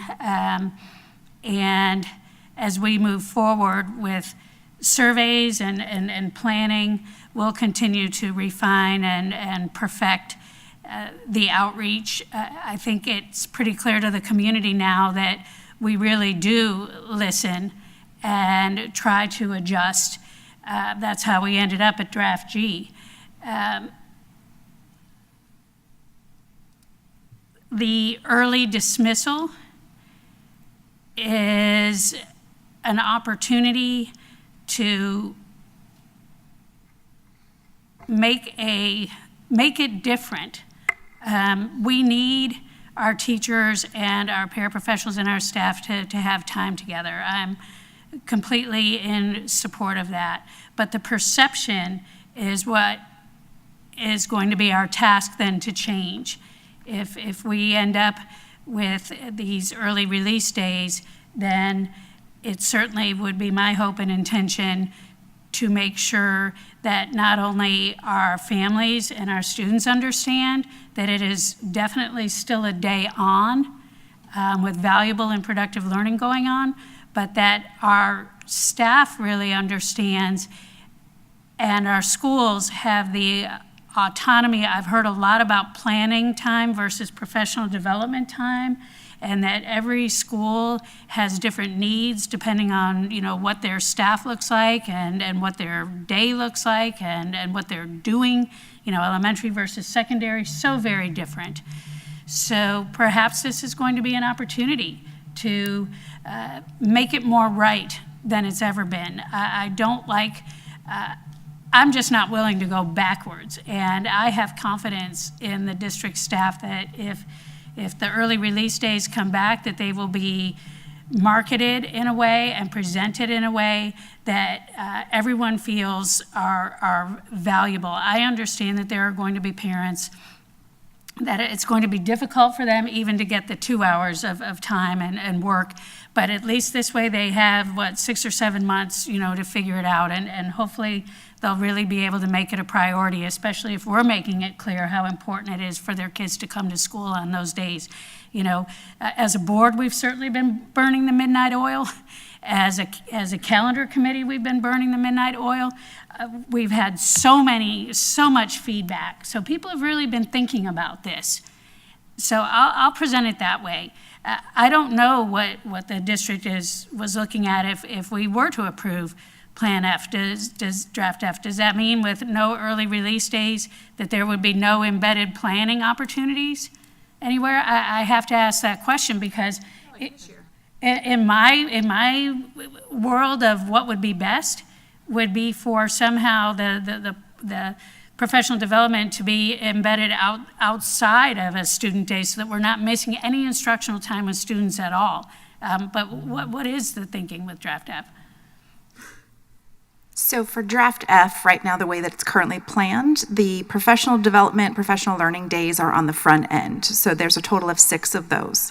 Other than that, there's no set aside days or times for professional learning on this particular calendar. That means that schools would have to work within their current bell schedules and thinking about the teachers' contract times as well for that professional learning and planning to occur.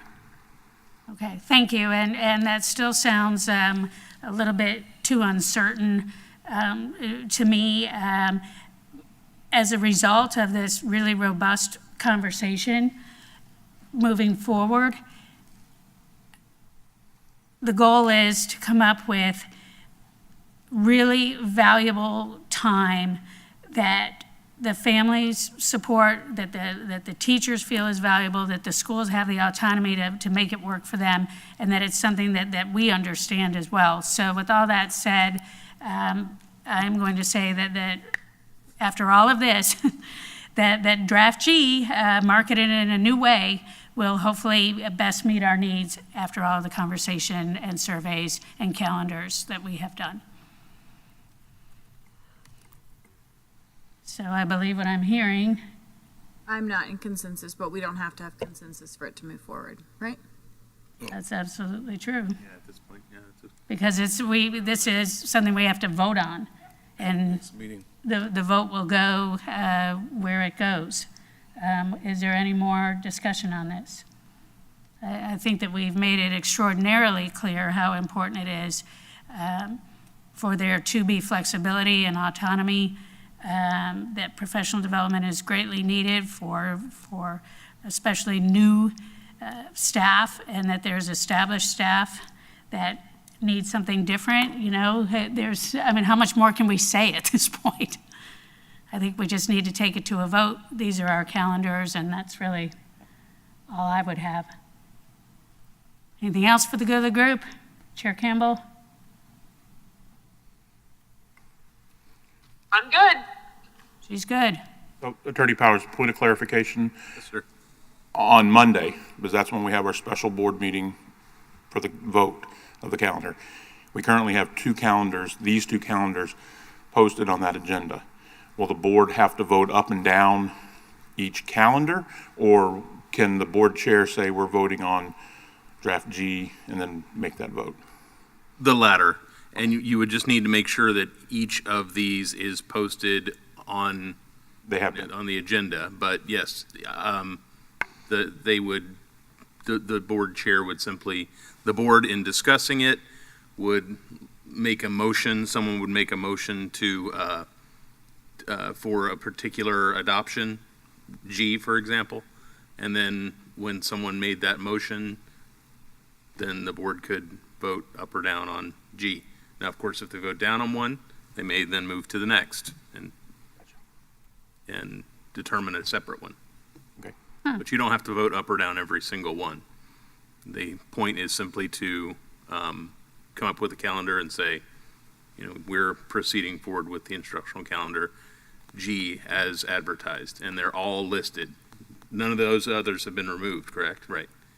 So the only two that are listed are F and G right now.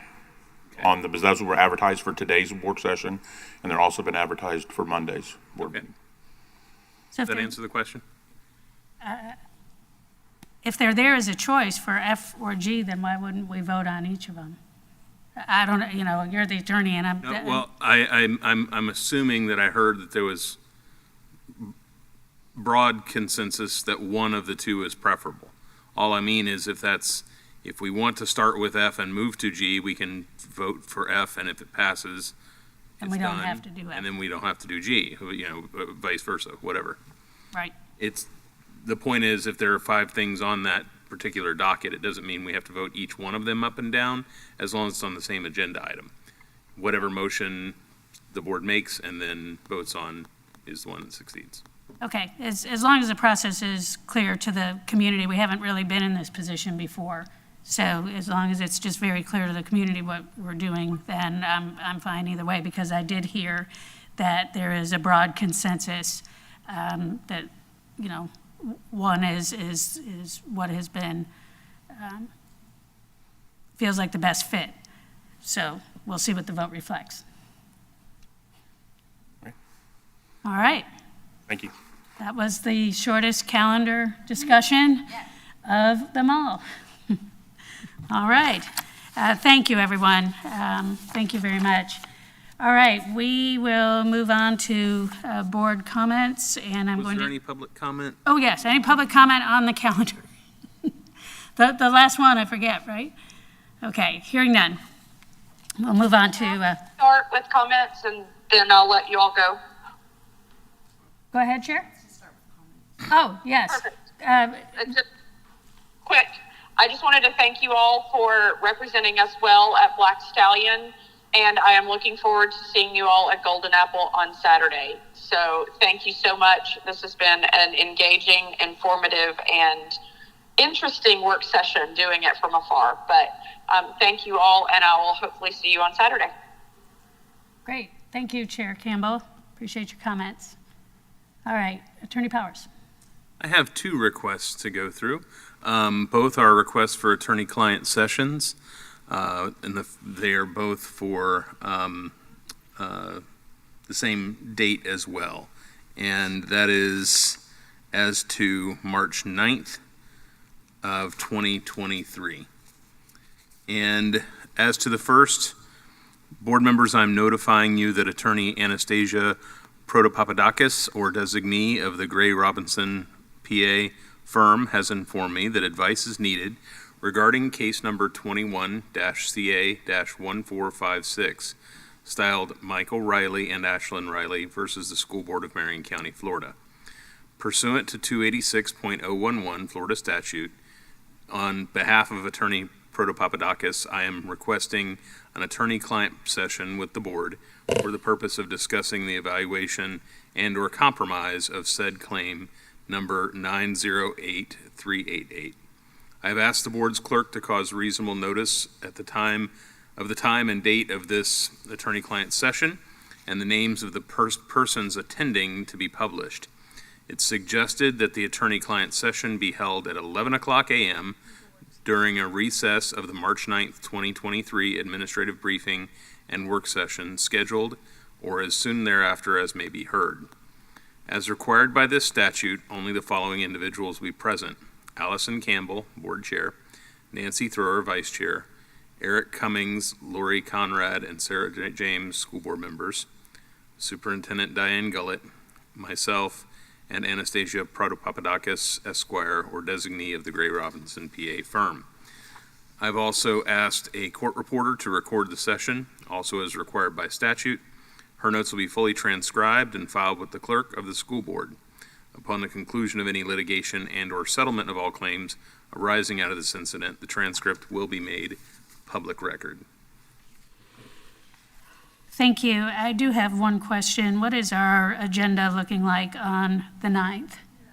Because it's really hard to break at 11 and have everybody waiting while we do that and then come back. So I didn't know what our agenda is looking like.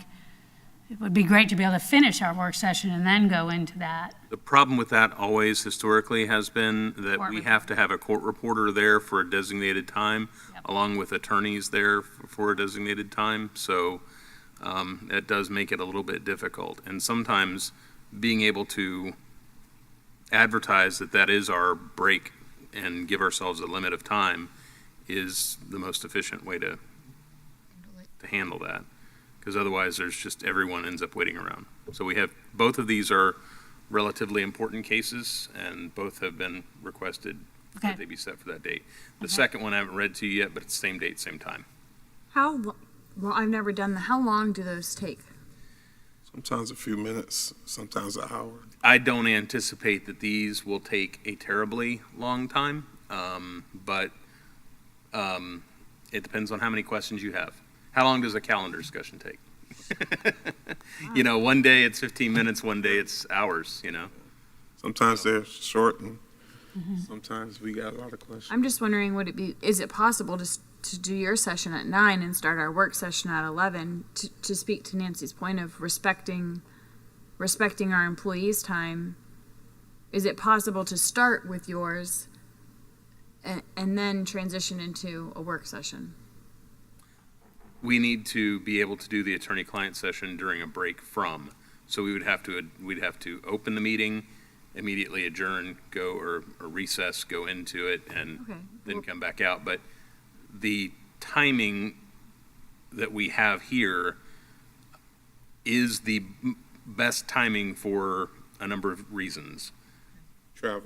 Travel for people that are coming, court reporter and her timing in being able to calendar. Those are important considerations as well. So there are competing interests. What can I say? Right. Well, Dr. Gullett? Thank you, Vice Chair Thrower. I would concur with the board members who have spoken about it being earlier. I think this came up, I know, prior, and that would be my recommendation. The two topics to your question, so far, our Code of Student Conduct revisions, the first expected to be 2 at least, and alternative models of delivery for students. So I expect that won't be a short conversation. I think that it's wise for you to deduce that. Okay, well, here's the thing. It's always felt kind of awkward to me to get going in a work session and then have to stop. But if we, because of what you're sharing with, there's a lot of parties involved, people need to get here, we're paying the court reporter from the second she starts, whether we're there to start with her or not. I get that. I think that we just need to make sure that staff really knows that it's going to be a hard stop at 11. Like today, I'm kind of happy how it worked out. I felt like I could anticipate that it was going to be after lunch before Ms. Morant had her opportunity, and that worked out well because I saw that she was at least able to leave. Yes, she had to come back, but at least it wasn't sitting. That's what I'm trying to avoid. I just want to honor staff's time. Certainly, and I appreciate that. If I might, Vice Chair, the other consideration I would just propose is anyone who is here as a public speaker, because I know in the past we had a break and there were people who were waiting to speak on a topic, and so there was a bit of awkwardness in leaving for an extended time and coming back, if you may recall. Right. I just would add that as a consideration. However the board chooses to move forward, that's another factor. Would it be okay if there are people there to speak, which there may very well be, considering the topic, that we would ask for, do public comment first? Because we did have this extenuating circumstance, would that be okay? I think typically we ask for public comment first anyway, so. Yeah. No, after each topic. No, that's at a work session. At a board meeting, public comment. This is going to be a work session. Okay, yes, then we can have public comment at any time during there. I mean, this is our notice to the public now, as I see it, that if you are prepared to speak on one of these topics, that I can't tell you exactly the timing that topic will come up. I mean, that's the same thing with court or anything else. You know, I don't know how long it takes to get to a conversation, whether that's going to be a morning conversation or an afternoon conversation, so. Right, but my point is we know that we have to stop at 11, so whatever we're going to be talking about before 11, we could ask for public comment absolutely. first, Yes. if there are people here. Is that okay? Oh, sure, absolutely. Okay. And these attorneys are traveling from Well, one is Ms. Green, so she's local. Suzanne? Yep. And the other, I believe, is coming from Orlando. Orlando. And the court reporter is local? Local. Then I don't see why 9 o'clock is that hard. Because it's just the one coming from Orlando, right? I mean, Everyone else Miss is. Talbot Irving drives from Orlando every single day, and she gets to work here. I mean, Okay, that's not what I mean. You, as a board, make the decisions you choose, and I'll follow that. I believe that this is this is always an ongoing sort of situation. It's an ongoing problem. I don't really know how to solve it, but we've got a lot packed into our days, and that also means that we're going to have to govern our time at 9 o'clock if we're starting at 9 o'clock and the public is expecting a work session to start at 9 o'clock. Then you're saying start the work session at 9 o'clock and then immediately adjourn and go into our I think that's how we would attorney-client. advertise it, so that the public would know the work session is not beginning until that attorney-client meeting is. But the way that it's advertised that it is a work session starting at 9 o'clock, and then we will break during the work session we'll recess for this. So anyone who is a member of the Has it already been advertised as a work public. session? Sorry? Has it already been advertised as a work session? Or can we, because it's not till March 9th, so can we say that the work session will begin at 11 and do the attorney-client first at 9? No, what he's saying is the work session has to begin, the attorney-client has to occur inside the work session. Right. Oh, But So in it's still- broadcasting the work session, we could very well on public platforms say the work session will begin and immediately go into recess for a private session and will resume immediately following. I mean, we could certainly include that language in our advertisement, no? On our little cute thing we put on the Facebook, right? Don't Anybody? put the cute things on Facebook, so I don't know. I'm looking at the people who put the cute things on Facebook. You can. She's saying yes. Lauren's nodding yes. She's saying yes. So that would really mean Attorney Powers contacting that attorney in Orlando and seeing if they'll be here, if they'll be able to be here at 9 o'clock in the morning. Yeah, and I'll have to contact the court reporter and reschedule for the 11 o'clock and make sure that can happen as They're well. available. I try to take care of these things as much as I can in advance before Right. bringing them to you, so that I don't, impede anyone's schedule too much, but, Have they already committed for the time? sorry, yes. But no, that's fine, that's flexible, but what I mean is, I don't know that 9 o'clock ever ends up being a better time for the same reasons that 11 o'clock doesn't end up being a better time, or 2 o'clock for that matter, because we face the same difficulties no matter how we go about it. Right. Well, I would disagree. I think it would best respect our staff I agree. It best is respectful of our staff also. to do this first, and then they can come in. Let's try it. Let's see, Attorney Powers, if we can make it happen at 9 o'clock. If it don't work this time, then we know. If it works this time, then we know. All right. Yeah, let's try. I'm one person. And I think as a board, we're all feeling like I almost said use up, but we involve staff a lot for long periods of time in our work sessions, and you too. And so we're just trying to be mindful of everyone's time, and if we can make an adjustment and it works, then great, we move forward with it. I was almost ready to say, let's do it the way it's advertised right now, and then on the next one do it, but I think that there's appears to be a pretty big appetite to try to do the 9 o'clock and then just adjourn quickly, have the attorney-client session, and then come back and roll. And even honoring our superintendent, she just said, Right, she would feel better. So yes, let's honor what she's asking. So, okay, all right, or at least attempt to at honor. least attempt. Be brave in the attempt. Yeah. Okay. How much so- time shall I set aside for it? How much time shall I set aside for it? Well, that was what started this whole conversation. I asked how long it takes. An hour? That same that same question would be asked for the 11 o'clock, no? Correct. Yes. Okay, so then I would, you were the expert in how much time it would take, so how much time would it take? I didn't say I was an expert on how much time. Well, I'm saying you're the expert. It'd be We need an 11 estimate. at 11 o'clock, generally the flexibility is there that if we go a little bit long, people are at least taking a bit of a lunch break or something like that. It depends, it's dependent on how many questions would be asked, but I would say, An hour? Because we don't know the details of the case, you do. right, and so it will just have to be governed by, if you say an hour, then when we are getting close to the hour, we're gonna have to just stop so we can come over. That's okay. But what I mean is, I'm not the, If we give you more guys time, are the but use timekeepers. less, we're good. Sorry? If we give more time, if we say it's going to be for more time, but we do it in less time, we're good. Yeah. If we do it for less time and then we have to go over, we're bad. Right. So let's just say an hour and 30 minutes and then, Yes, because then that gives us time to walk over, because it won't be held here, it'll be over in the Right. conference room, right? that's my recommendation, Yes. hour and 30 minutes. Yes, And if I you do it I in would less- agree with that. So whatever time we decide, I'll cut that in half for each of the two cases that I have, and then that way I'll kind of give us warning buzzers throughout, so we can know how to manage our time properly. Okay, So the second case, actually,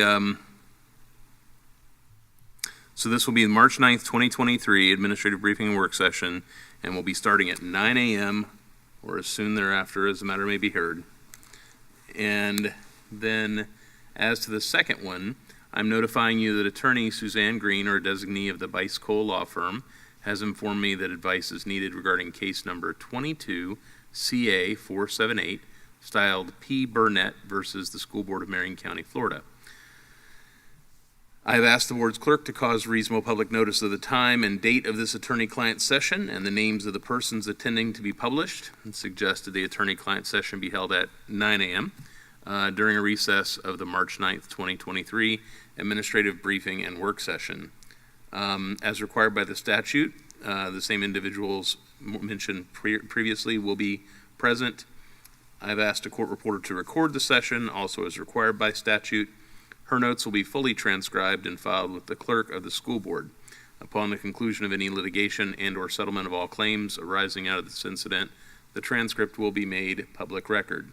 And I would also note that Suzanne Green, Esquire, or her designee of the Bice Cole Law Firm will be present in attendance during that session as well. Thank you. I recommend the board hold an attorney-client session pursuant to section 286.011 Florida Stats to discuss a pending claim. If there are no objections, the attorney-client session should occur during a recess of the March 9th, 2023 administrative briefing and work session starting at 9 a.m. or as soon thereafter as the matter may be heard. Anything else? Do I need to read it again for the second one? No, ma'am. Okay. So we'll convene here, immediately recess, go to our session, and then come back here at, that would be 10:30. Okay, will it be in building 1 or building 3? I guess We'll it be over doesn't matter, we'll all be by together. my office. Pardon? I'm sorry? The conference room. The superintendent's conference room? Okay, because I know sometimes we've held it in the other room, but we'll all be here, so we'll all know where to go. I'm sure you'll tell us where to go. Yeah, we're going to be, since there are two, I will have to shift between the two so that we'll do one case first and the second case after, because it will require some change in the people as well. Okay, Thank you. all right, thank you. All right, I guess we will keep moving on with our commentary. Dr. Gullett, anything else? Nothing additional, thank you. Okay, Greg? Nothing, ma'am. Thank you. Dr. James? Just thank you to all of our staff for continuing to work so hard and diligently to serve our community and our students and our staff as we work through all of this. I just want to ask, and I don't know who the right person to ask is. I see Mr. McFadden in the room, but I would like to ensure that we are going to have proper security at our meetings going forward, including but not limited to locking doors that are accessible to the stage. So I don't know the appropriate way to move forward with that, but I do believe that it is necessary and appropriate going forward. Thank you, Dr. James. Board Member Conrad? I continue to be thankful for the diversity of this board and the strength that each person brings as we work through a lot of these issues, calendar and ratios and all of those things. So I'm just thankful for all of you and for our staff that was here most of the day today answering questions and gathering information for us. I want to give a shout out to Ms. Thrower for first place at our Black Stallion Challenge Cup. It certainly was a fun evening, and Runner-up. the community was, I think, really excited, and we had a really good turnout. And also, I want to say thank you to the Ocala Horse Alliance. What a great program they are providing for our Marion County students, so that each student is able to receive a book in their hand. I did want to just point out, we did all receive a lot of feedback from the calendar committee. I did receive some feedback on the length of time that it took us as a board to decide and work through the calendar. And I want to share with the community, it's a unique position. First, we're dealing with people's children. And there's a lot of other boards that don't deal with people's children and their families. And so we have 44,000 students and also 7,000 staff members, and they're extending families. And so I believe myself, and I believe my fellow board members, we took it very seriously in trying to meet the needs of the district as well as the needs of our families. So I just wanted to reiterate that. I also wanted to mention that the Southeastern Youth Fair is coming up at the end of the month. Super excited about our relationship that we have with the agriculture in our area, and so I'll be bringing some more information about that as it's coming up, but look forward to seeing our students and staff members in the Southeastern Youth Fair.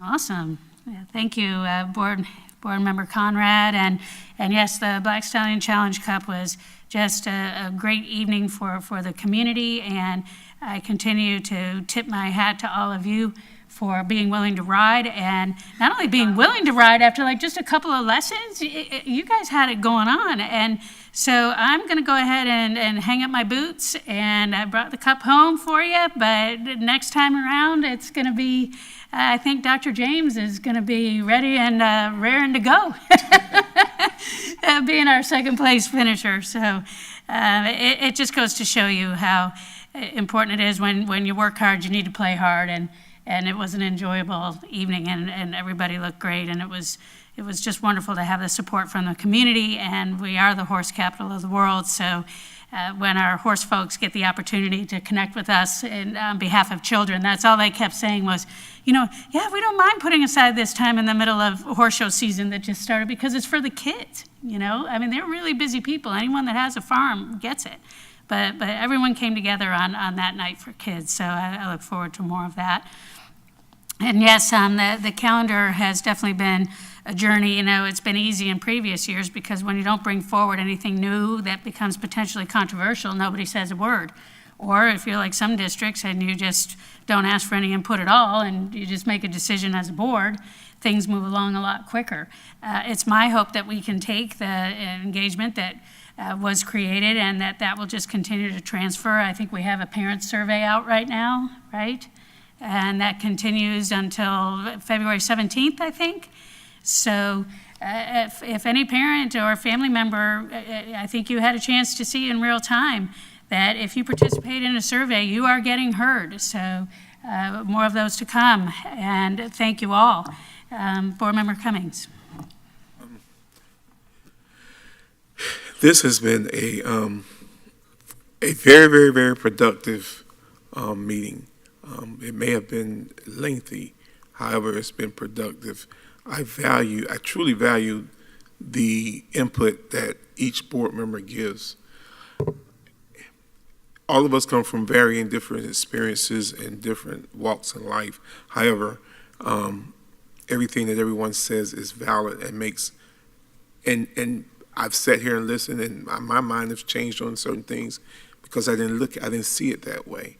And perspectives change as we're talking and deliberating. So I'm grateful for this board. I'm truly grateful for this board and every one of my colleagues up here, because I do know that none of our decisions are off the cuff. None of our decisions are without some in-depth thinking, and they're all done with the right reasonings.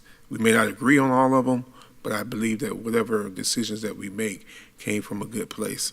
So I'm grateful for the board being that way. We did have a great time at the World Equestrian on Monday, and looking forward to the next one.